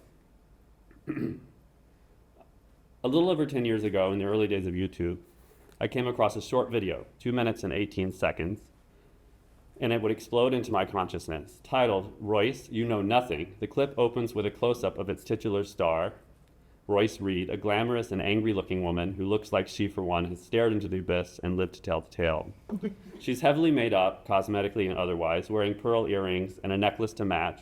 Her silk blouse is tiger print. On top of her head is a black fur hat, which is both statement piece and crown of thorns. The clip catches Royce mid-monologue. She's always in the middle of saying something. She's angry, and her words make her feel more so. Her displeasure has a way of circling around itself, like a buzzard, or a prowling cat waiting to feed. And she's kind of like a wet cat.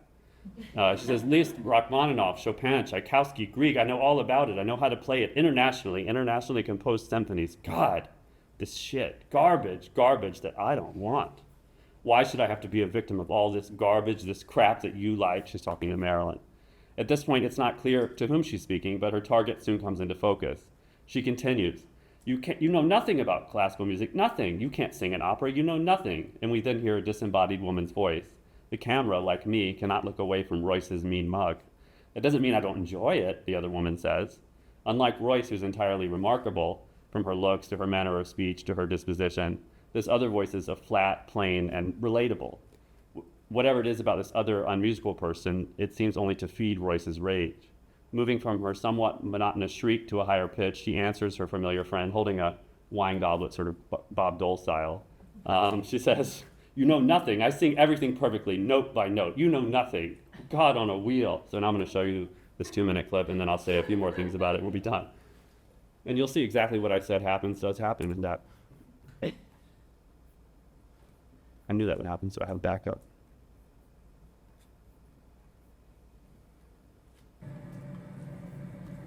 Liszt, Rachmaninoff, Chopin, Tchaikovsky, Grieg. I know all about it. I know how to play it internationally, spread me out internationally composed symphonies. God, this shit, garbage that I don't Oh, you want. can't see it, can you? Why would I have to be a victim of all this garbage, that crap that you love? This makes it even better. You know nothing about classical music opera. Nothing. You can't sing an opera, you know. I know, I don't sing opera. You know nothing. No. That doesn't mean that I don't enjoy it. You know nothing. I sing everything perfectly. Note by note. No. Oh, God. Will!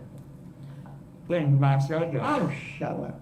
I saw Milton Berle show. Oh, my God. And I must say, yes, I even enjoyed Martha Red now. Oh, she was here on the same program with Nina Horst. I saw that. And of course, when I thought Martha has a dirty show. Oh, Jesus. Well, for comedy, you know. Honey, I'm going to live in the land that I'm used to, coming home, putting on my opera, my concerto, live this shithole downtown, where all my money is gone. Gone. This garbage. Gone. Oh, God. This garbage hole. Well, everybody even should have money or marry it or make it yourself. Oh, that is only 3 ways. Well, did you ever have it? I have a little bit, yes. Please, please, please, please. But I'm not basically unhappy. Basically, sitting this shit. Well, all right. I had to adjust. Oh, shut up. Shut up! All right, I got so excited, I buried the lead. I forgot to tell you, they live in the Stillwell, they lived in the Stillwell Hotel in downtown LA. So it's a little bit of me trying to think about the place that where I am. But also I think when she's complaining about, obviously they're in reduced circumstances, they had other things in mind, you know, for the end of their life. But they ended up together, and they're a perfect couple because they are us. They're the entire world. They're both sides of at least me, and so I can imagine you too. And okay, so everything that is familiar and plain about the world is personified by Marilyn. It bothers Royce. It gets in her way. It clouds her judgment. This garbage, this shithole, this crap that you like. You know, Milton Berle or Martha Ray with her dirty show. It all bothers her. Royce's ambivalence is angry and circular. It's only really in service of her desire to be attuned to the sound of another world or her own voice, where everything is, she wants to be in a place where everything is as it should be and not at all like it shouldn't be. Marilyn's steadfast ordinariness makes Royce feel her isolation and resentment more keenly. At one point, she makes this case as clear as it can be. Why should I have to be a victim of all this garbage, this trash that you like? Marilyn coos and nods, trying to soothe and hopefully coax Royce out of her mood. This is not the music Royce wants to hear, though. There's a kind of rhythm to the sound of these two women talking, or more pointedly, not talking to each other. The only difference is that only one of them is truly singing. Royce is like Messiaen's songbirds. Each time she hits one of her familiar notes, garbage, shithole, shut up, she increases her range and also her capacity to hold tension on that rage. And this is an act of style in the grandest sense, or as Deleuze might have it, a formula performed by Royce, a true original, who's not subjected to the influence of her milieu, but who, on the contrary, throws a livid white light on her surroundings. Royce's jabs at Marilyn are a refrain that seek a musical becoming or escape. Marilyn, on the other hand, is limited by her contentment to where and who she is. She has her own refrain too, though, her chirping. Well, I've had to adjust. I'm not basically unhappy. Well, all right. But Marilyn is never doing any more than reacting to Royce. After all, nightingales and blackbirds, like Royce, that fill Messiaen's musical fantasies are the exception of the bird kingdom. Most of the feathered creatures flittering about, making noise, are just doing that, expressing their genetic disposition to make themselves known and to stake out territory. The refrain is, Liz Gross reminds us, a part of all life, even the most elemental. All living organisms respond to and make vibratory rhythm part of the operation of its organs. The tapping a child makes and wandering around aimlessly, the humming we sometimes unconsciously do, the small piece of annoying music that sticks in our heads despite our loathing it, these are all versions of the refrain. I watched an episode of Martin on the Plane yesterday about a car mechanic who couldn't get this one Supreme song out of his head. Anyway, he kept saying, I'm good at cars, but I'm really good at music. These rhythmic expressions are indications of life, but life at its most annoyingly simple and repetitive. These are genetic registers of consciousness that do not change and are certainly not on their way to becoming anything orchestral. In fact, at this level, the refrain can only prevent music while at the same time being the smallest anticipation of music to come. When Royce speaks, or as evidenced in other music videos, dances, she forges an escape from her life as an inmate of the Stillwell Hotel, away from the shithole downtown towards some musical place beyond the horizon of possibility. Whereas Marilyn represents who we all are at our most basic and obvious, Royce is who we would be if we had a sense of what it meant to want to live in a world that we're used to. When Royce speaks of this place, she sings. Even in her anger, one can get lost in the music. It's the reverse movement, the liberation of harmonic and rhythmic patterns from their originating location, from the smallness of the refrain to forms not yet conceivable on the plane of composition. We should study and we should memorize Royce's gestures so they can be our own, repeat her statements like the Beatitudes, and transpose her music and perform it with full orchestra. That's it. Thank you. Thank you so much, Taylor. We're going to take a really quick 5-minute break. Be right back right after that. Please fill your plates, use the bathroom, and we can pick you around the table and chat a little bit to close the day out. Thank you. Okay, That's okay. We'll just let Ramzi come in, and we'll just go ahead and get started. Yeah, I'll find his way into conversation. Exactly. Henry is going to get us started with our chat. Yeah, so I listening to you all, it's very clear that we're all part of the same tribe. You know, that these books belong together. But I know early on we grappled with this question, what is postmillennial pop?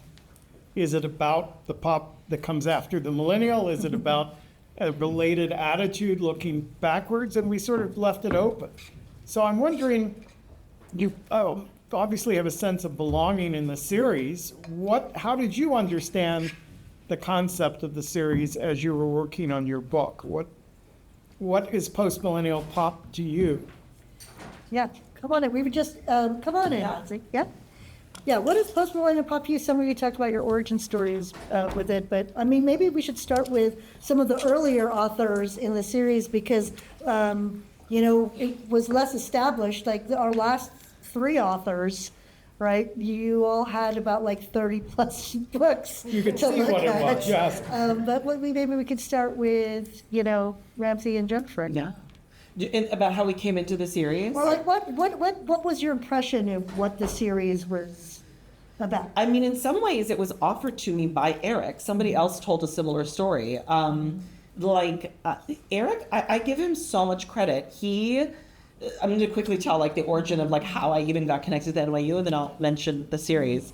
I had only written like 3 dissertation chapters, and I was about to write this chapter on the X-Men, and I go to give a paper version of it at ASA, and I get an email from Alicia Nadkarni, who at the time was his assistant, and I love her so much. And she was like, he's really interested in your work, he'd like to talk to you. And we had this amazing conversation about my dissertation. And in my mind, I was like, why is this even happening? Like, how does he even know me from Adam? Like, this is so cool, it's great. And afterwards, he said this beautiful thing. He said, you know, there's a few people in the profession I trust implicitly, and one of them thinks you're amazing. And it was that my advisor, Melanie McAllister, had written to him and said, like, this is going to be the book on this topic, and you should pay attention to it. And so he started following it, and like once I defended, he was like, you need to send me the dissertation right now. He was like, I want to read the dissertation. And I had written it kind of as a book. And so he sent it out to you guys like literally 3 weeks after I defended it. And that was really what happened. He was like, I think they are going to love you, and I think they're going to understand what you're doing. And like, I was so familiar with Karen's work in queer studies, but I had grown up on Henry's work. Like, I remember reading that work and being like falling in love with popular culture studies. So to know that like the two of them were reading it was so like, I was so starstruck. But then there was a kind of organic, like, you guys just, you got what I was doing. And I remember Karen telling me at one point, you know, we had a number of manuscripts about comics all at once, and yours stood out as being so distinct. So I think a key part of it for me was the sense that the series understood what I was trying to do, and I felt really seen. And that was a really beautiful part. I felt like I got the white glove treatment editorially too. Like, I got so much hands-on, like everybody had to read a report. You each had to read a report. The two, like, I got so much response. And as a first-time author, that was huge for me because I just knew what to do to perfect it. And so that was my experience. Thank you. Jerry? My experience was very different, I think, because of the interdisciplinary nature of the book at the time, thinking about, you know, very few kind of monographs, thinking about sound, and definitely not any thinking about sound in this kind of literary way or thinking about literature and music together in this kind of way. I was deciding, actually was in the fortunate position of deciding between 3 different series that were interested: the long 19th century, cultural communications, and postmillennial pop. And I think the book would have worked in all of them, but some people, I think I chose the least likely one, based on just those titles, because my book, you know, starts in 1850 and ends in 1950. It is very much based in pop music, but not the kind of pop music that you know, not contemporary pop music, but going back to you know, the origins of most of American pop music in terms of thinking about the songs of enslaved people, also thinking about the kind of early diva moments of Jenny Lind, the Swedish Nightingale, and Elizabeth Taylor Greenfield, the Black Swan, and kind of looking at how American pop music the industry is based on that long history of race that really begins there.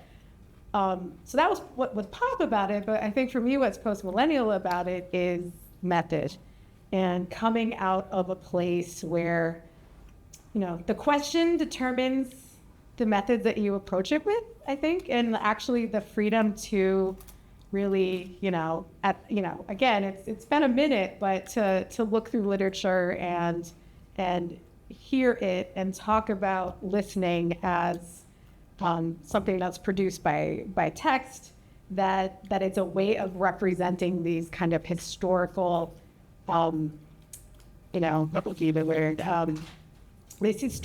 this historical feeling of structure of feeling in terms of thinking about sound, but also looking through 19th century newspapers and concert reviews and looking at them as recordings of listening as something really, really different. Because when I was first talking about the book, I was like, well, how are you going to talk about sound before 1877? Like, you can't hear it. And by the end of it, it was like, well, how am I going to talk about music after 1960, because record reviews are so different than they were, and so I began to really think about sound and listening and text differently, and close reading things that weren't meant to be close read in order to reveal a whole lot of things. So the fact that so many methods are in the book to answer that question, I think, is what makes it postmillennial to me. Can I also just say that it was really important for us to have your book be really the first sound studies book in the catalog, right? Because, we opened with texts that were kind of more performance studies oriented, and also more media and transmedia oriented. Mm-hmm. And I remember, one of the things about doing the series that was important for me was to do music and sound. But then, it took a while for that to kind of come to fruition, even if we'd been speaking to a few folks about it. So it was really, and I think that truly the presence of the sonic color line in the series, I think, helped yield, for example, Iván's book, Liz's book, and to some extent Taylor's book as well. I don't know if those of you who have sound studies titles after sonic color line have things to add about that in terms of when you were thinking about your place in the kind of series. I still remember the technology aspect too. Sorry, I forgot. As you were talking, I'm like, oh yeah, they talk about video. I talk about but the way that sound brings all of these things together in a way that's really unique. So. Well, I also thought it was important that we have early books that were historical, because of that ambiguity about, are we talking about a time period or a conceptual approach? And pop culture so often gets treated as disposable, transitory. To have stuff that goes back 100+ years sort of says this stuff matters, and it just does, not just in its moment, but as a trace or legacy of other times and places, and that there are continuities in genre and issues and so forth that are worth paying attention to. So I've always thought that the historical was a central part of our project, not an exception we were making for this book because we liked the author or we liked the title, but something that contributed to the series as a whole. Absolutely.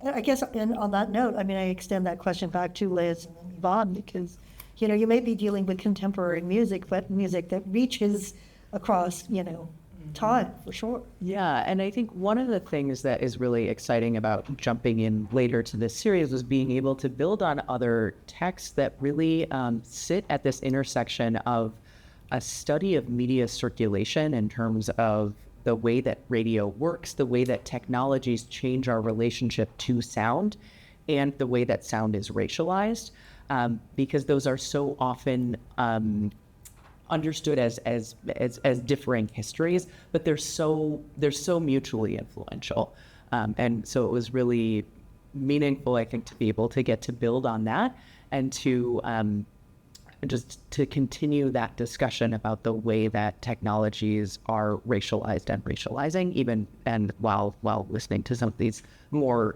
contemporary repertoires.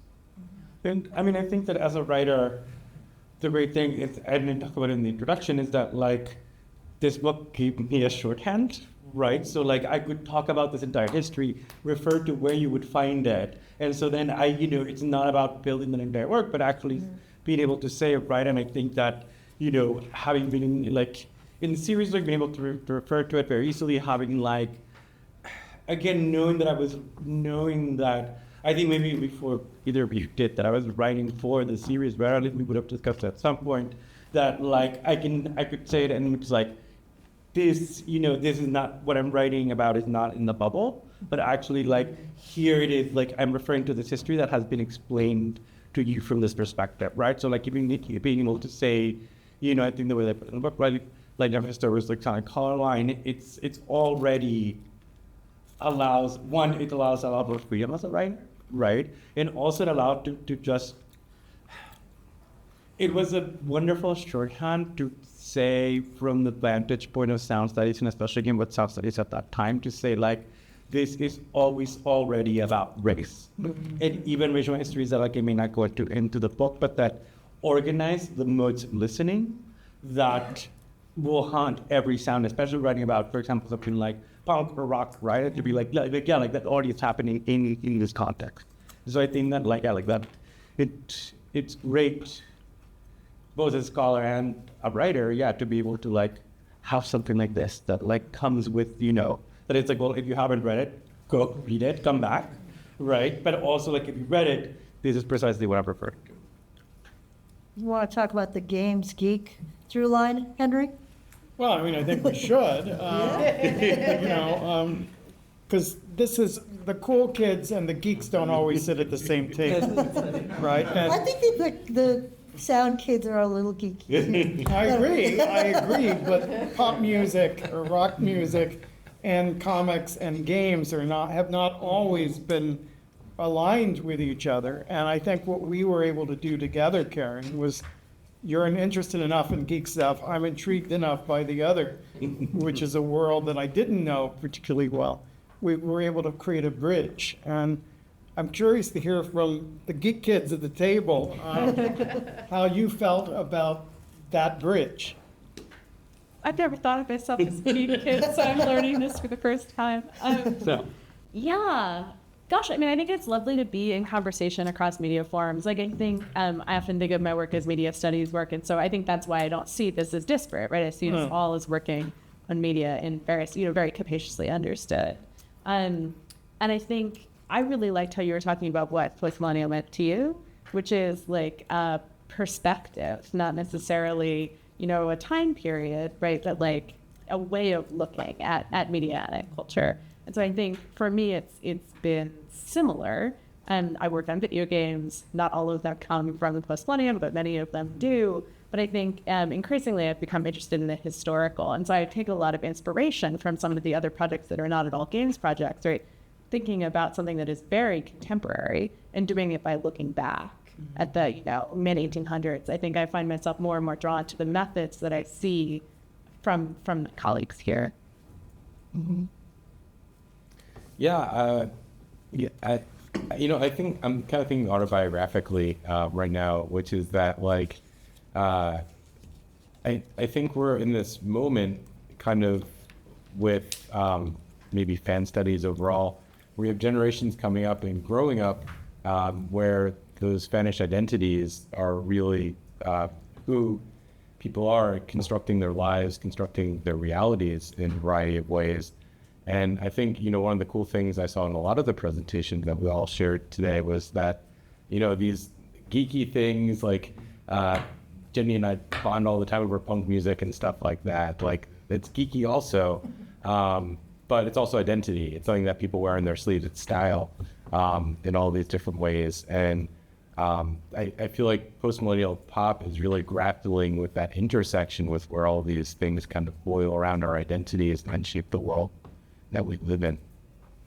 And on that note, I think, Taylor, it's having your book is one of the most recent in the series, really, and certainly the last, to be published in the timeline of our editorial tenure. There are a couple more that'll be coming out that we've contracted, but it almost seems as sort of the kind of synthesis of a lot of what we've been talking about here, which, it's sort of at once kind of deals with media and mediation, right? But also these figures who have persisted and cut across time, you know, and who've reached back through and across time, who have a certain out of time relationship to Right. them. And on top of that, a certain geekiness, maybe, or fanishness, or at least, as you said, attunement. So maybe that's the word for it with these figures. And I'm wondering if you want to sort of chime in on that. Yeah, I mean, also in alignment with. I mean, I feel like the figures, some of the figures and ideas that come up through the book or come through me. At this point in my life, I'm aligned with them. You know, I believe in them. You know, and that's not necessarily the most intellectual thing to say, but it's true. And I don't think I'm the only one. You know, I think what I hear. I mean, the question about what postmillennial pop means, I think it's a sensibility, but it's also like a mode of belief. What I hear today is like, if we're talking about a time period, I hear the 20th century.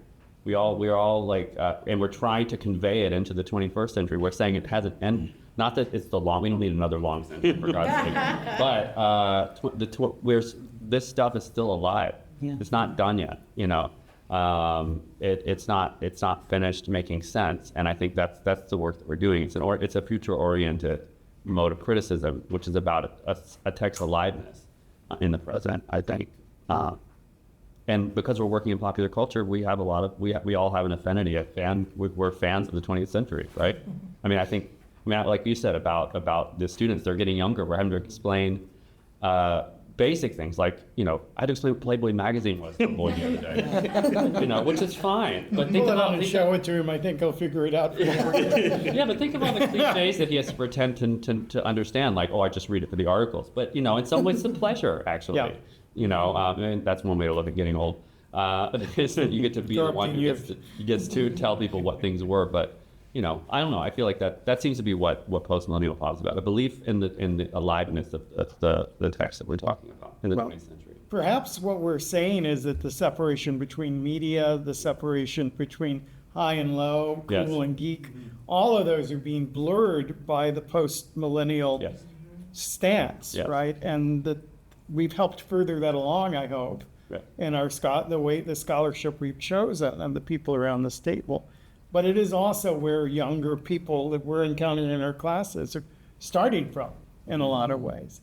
So as the oldest one at the table, I probably have the most entrenched notion of those, you know, less the high and low, which I don't have any respect for, but an awareness of the popular kids, the jocks and the geeks, and how culture got organized and configured around that. And why we've got to break through that in fandom studies and other fields so that we can actually see what we have in common. But I want to say, I mean, something I really love about the series is that blurring of the lines between different media, between high and low, is never taken for granted. The people in the series explain how that blurring happened.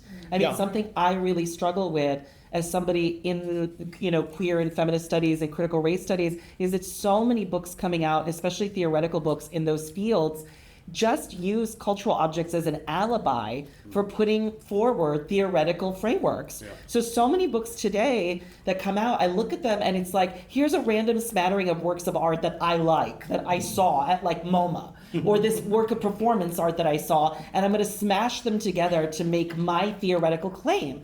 And I'm like, what is the origin of these works of art? Like, who looks at them? Like, how are they part of different histories? I think I was raised reading books, you know, like Cynthia Young's Soul Power, Melanie McAllister's Epic Encounters, Cold War Orientalism, you know, learning from the left, like these books that were really interested in how cultural objects like live within a very rich, thick universe, and that like they can't just be collapsed into each other.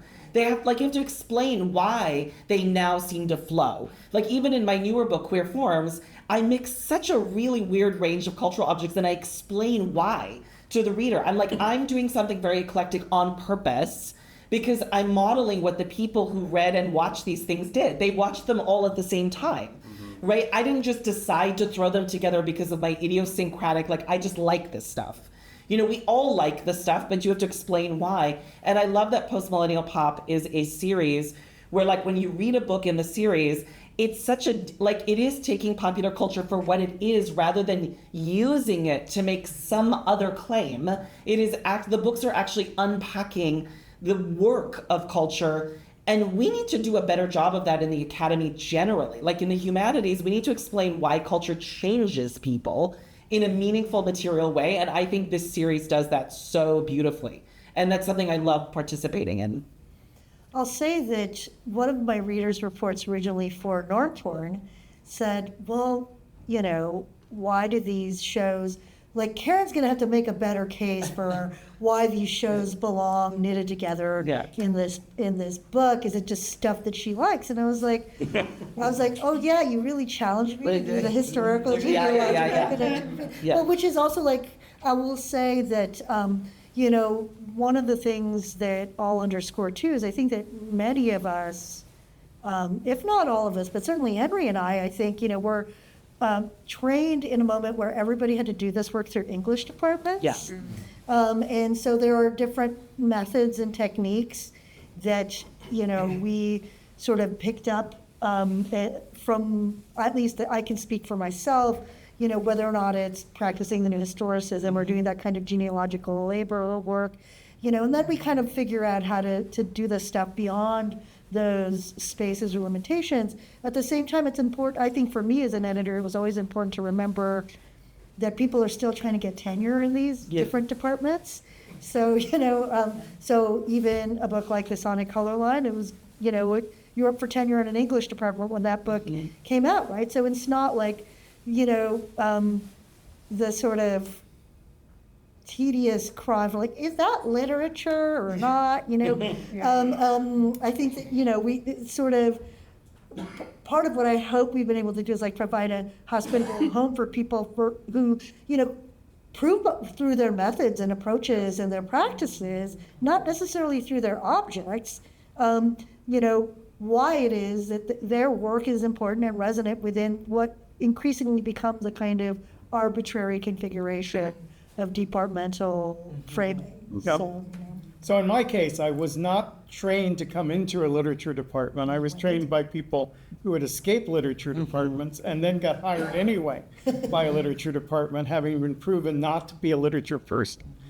And having that forced to fit those categories over and over and over again until after 20 years of that, I had the intelligence to finally leave.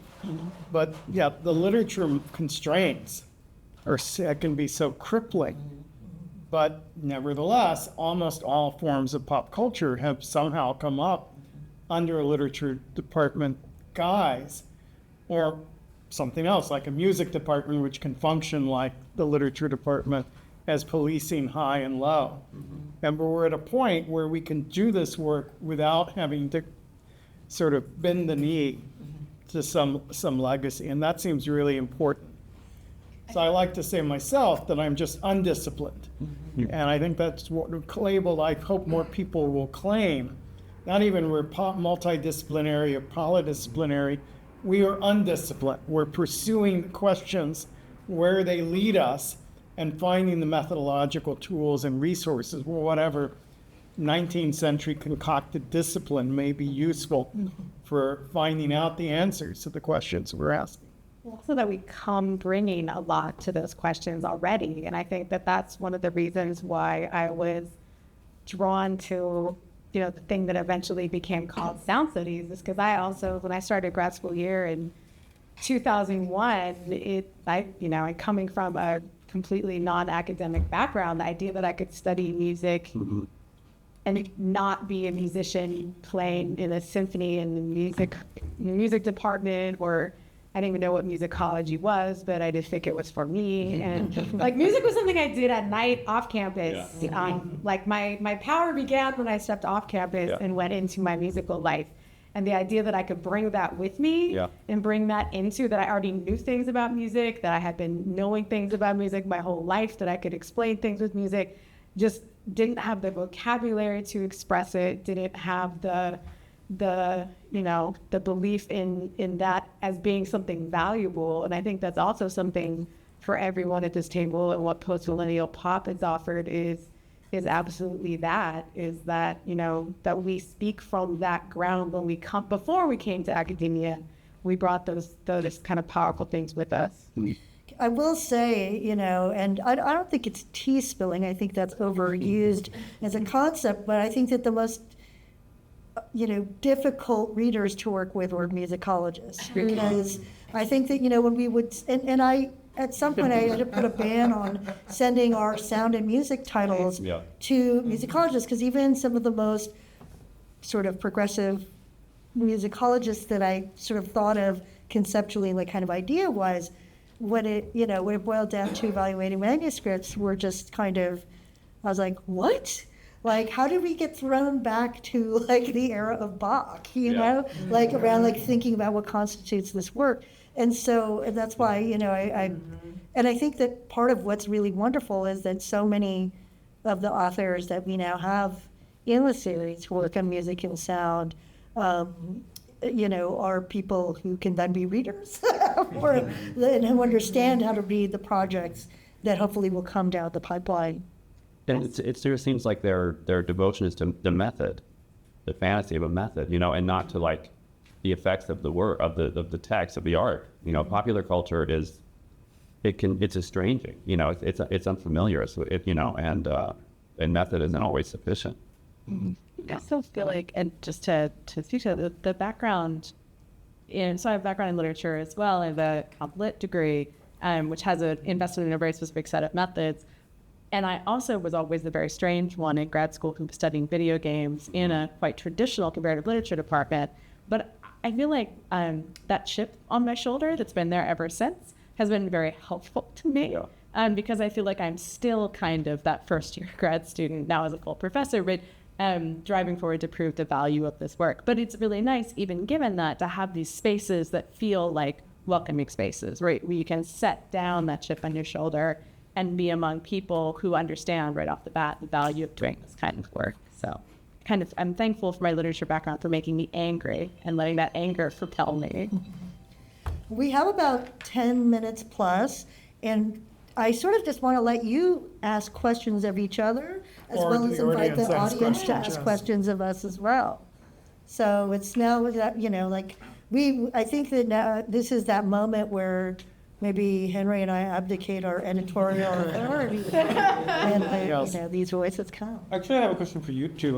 One of the things that comes up, I think, is that, am I correct that it was everybody's first book? You know, like My second. okay, yeah. I mean, in terms of like how you see, whether the lineage that you see, or like the thing that makes sense in the book, you're seeing like the feels, right, and the fact that like, I mean, at least for those of us first book, it's. I don't know, like I you know, it's one of the later books in the field, right? It could exist because it existed in the context of the series, and like how you thought about that or how you fostered that. Yeah, I mean, I think in the beginning, I think that I definitely, for me, I had a commitment to first books in my mind, because I think that, you know, and especially because for books doing this kind of work, they might not easily find a home in other contexts. I mean, especially if something wasn't all music, maybe it didn't belong in one of the music series or you know, existing series, or that's like, even some of the media studies series were much more kind of siloed, I think. So I think that there was a sort of conscious sense of like, okay, creating a hospitable environment for first books. But all that said, also, like, you know, one of our earliest books was certainly not Mark Anthony Neal's first book. So it also really helped to have people with experience, you know, bringing these books in. And actually, Michael Serrazio, who I personally have never met, has 2 books in our series, the first one and then the one on sports, right? So I believe that the Gorilla Mining is his first book. And, you know, it's sort of like there are still people in the series who I personally never encountered or met. Yeah, a bunch of folks I've met here today. But yeah, I care very much about new first-time authors. And after all, Where the Wild Things Are is my first book, my 21st book, but it's still a first book, right? Every book is different. Every book you learn things from. it feels like you're starting from scratch. And so while I really value helping new writers find their footing, I'm still finding my footing in every project I undertake. And so I don't think we want to reify those of us who are repeat offenders. Your answers are amazing. Yeah. Other comments or questions from the audience or from the round table, the hexagonal or whatever this is? Sarah? I have one. I mean, well, it's God. This is not so much a question as a comment. Sorry. One of those. I know. I love that. No, I won't comment. I think people could speak to it though, because like Iván, I love so much what you said about how you've always hated belonging. Obviously, it's in the title of the book, but I feel like kind of what you're all talking about is like unbelonging in some way from a disciplinary like perspective. Mm-hmm. And I don't know. I mean, if folks other than Iván talked about unbelonging, I mean, I feel like Jenny, you already kind of addressed this a little bit too. Oh, I can remember that I belong nowhere. Yeah. Except for maybe there, but then not there. Well, can I? Yeah. No, I would love to respond to that, actually, if that's okay. please, yeah. No, because, I'm an American Studies scholar who studied both literature and American Studies, got a PhD in American Studies, and then landed in an English department, which is really where I belong. Like, I always thought I would get a job in American Studies, and many of the people that are like, have just recently published books were all in my generation. We all competed for the same jobs. Most of them were coming out of like performance studies at NYU, and they were getting all the American Studies jobs. And I never even got interviews, and I was like, I'm a popular culture American Studies person. Like, I was like, what? Like, I really didn't get it. And then English departments were obsessed with what I was doing, even though comics had not come of age yet in the field. Now that I've been in a very, very open-minded interdisciplinary English department for many years and seen how unbelievably stodgy and conservative other English departments are, which is really sad, by the way. Just like FYI, English departments are collapsing not because people hate the humanities and it's conservative, but because they're having battles about the definition of genre. Right. Like internecine conflicts. So what intrigues me is like, I'm in the English department here. so I have no idea what you're talking about. It's not like that here at all. That's wild to me, because what I want to, and Ellen Rooney argues this, brilliant scholar at Brown, like every person who studies culture needs a theory of form. So it doesn't matter if the object is literature or not, we will always need literary studies methods. And the conservatism that you're experiencing that people then grow to hate and like chafe against is about the obsession with saying, but we need to preserve the object because our field would collapse. And it's like, no, your field will grow because the beautiful methodological frame that you offer, which is a rich panoply of different ways of studying form, can circulate to every other medium. So in a weird way, I loved landing back in an English department because I'm such a literary formalist. Like, my second book is called Queer Forms, and I apply formalist thought to lots of media without saying that they're all literature, right? But I always return back to written and textual objects because they draw me to them. And so in some way, I wish that people in literature would like chill out and allow their methods to travel in beautiful and surprising ways, because we all still love reading too. Like, we don't all need to study the literary object to remember that it still has meaning and value. And so for me, in some ways, returning to literature has been very healing, because I feel that my formalism has been recognized by the field, but I still run up against the conservatism of English departments when people are like, you're writing about movies, and I'm like, we're still doing this? Yeah. Like, I can't even have this conversation with you anymore. Like, you need to get a life and like grow up. Like, I kind of want to be like, grow up. Like, really? Okay, bye. So yeah, anyway, I have so much to say about that, but. Future editor of the series. Yeah, well, the fights will continue. Yeah. But, to me, it's this sense that not that they have to have an object, but that their object has to be better than your own. Yeah. Right? And That's so I'm right. quite prepared to accept a weird fetish on rotting paper, including Dickens or Shakespeare or whatnot. That's fine. I don't dislike the works. I dislike the attitude that comes with the works that tries to convince me that whatever I want to study isn't worthy of serious attention. That's what's killing literature Yeah. departments more than anything else.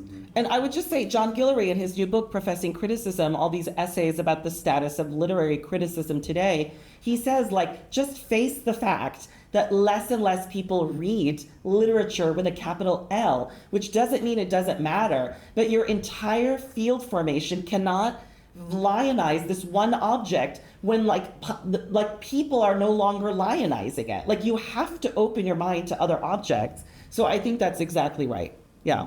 And also it's attached to a lot of colonial projects when we have literature. Yes. Of course, totally. Capital L, to the real shame. Like, that's why the right is so invested in like civilization and literature. But I want to tap into the undisciplining thing for a second also, because I think it's exciting, because like, I don't know, as grad students, we all read like Discipline and Punishment at some point. But who, and then we're in a discipline, Yeah. but who is like, I want to emulate this. Like, this seems like a model to live my life, is to enjoy the discipline of the institution upon me. Yeah. That seems fucked up.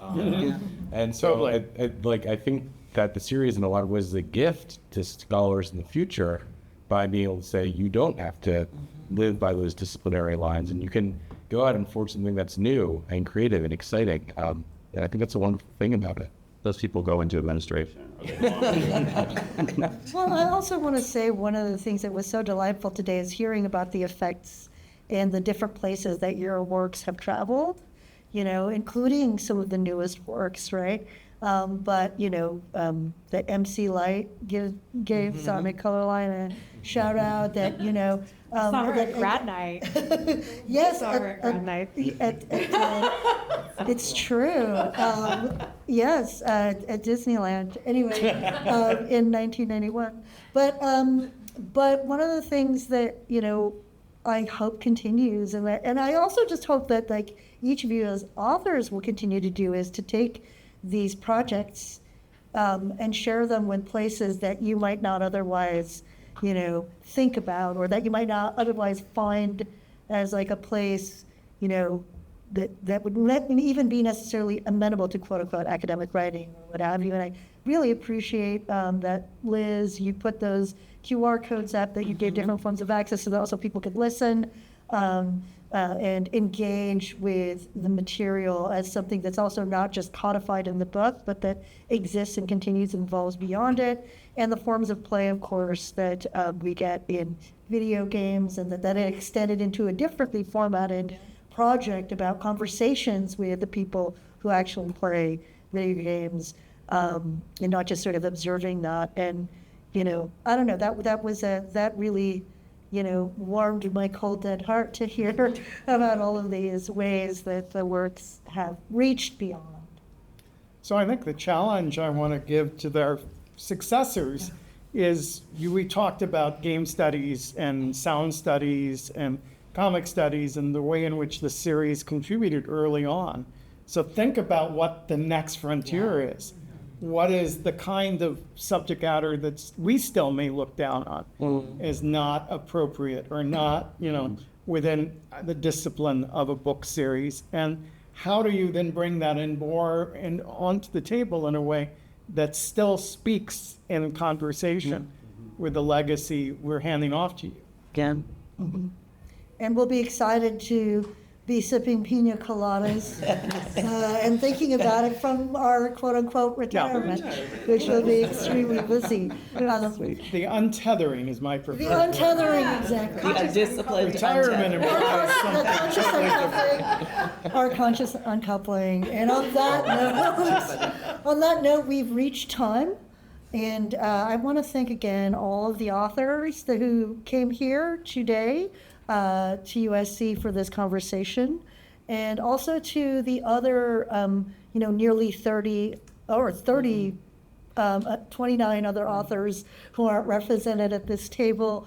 You know, and I hope that, you know, these conversations continue beyond just this occasion. Also, for anybody who's still on the feed or who will watch this belatedly, we encourage you to purchase these books. NYU Press is having a sale, 50% off. NYUP50 is the code. Ends tomorrow. Get on it. Well, okay, well, then get on it. Get all the books now. and thank all of you for reading. This has been wonderful. It's just been such a heartwarming experience, and we wish you all the very best and Goddess speed. Yeah. And drop us a line now and again.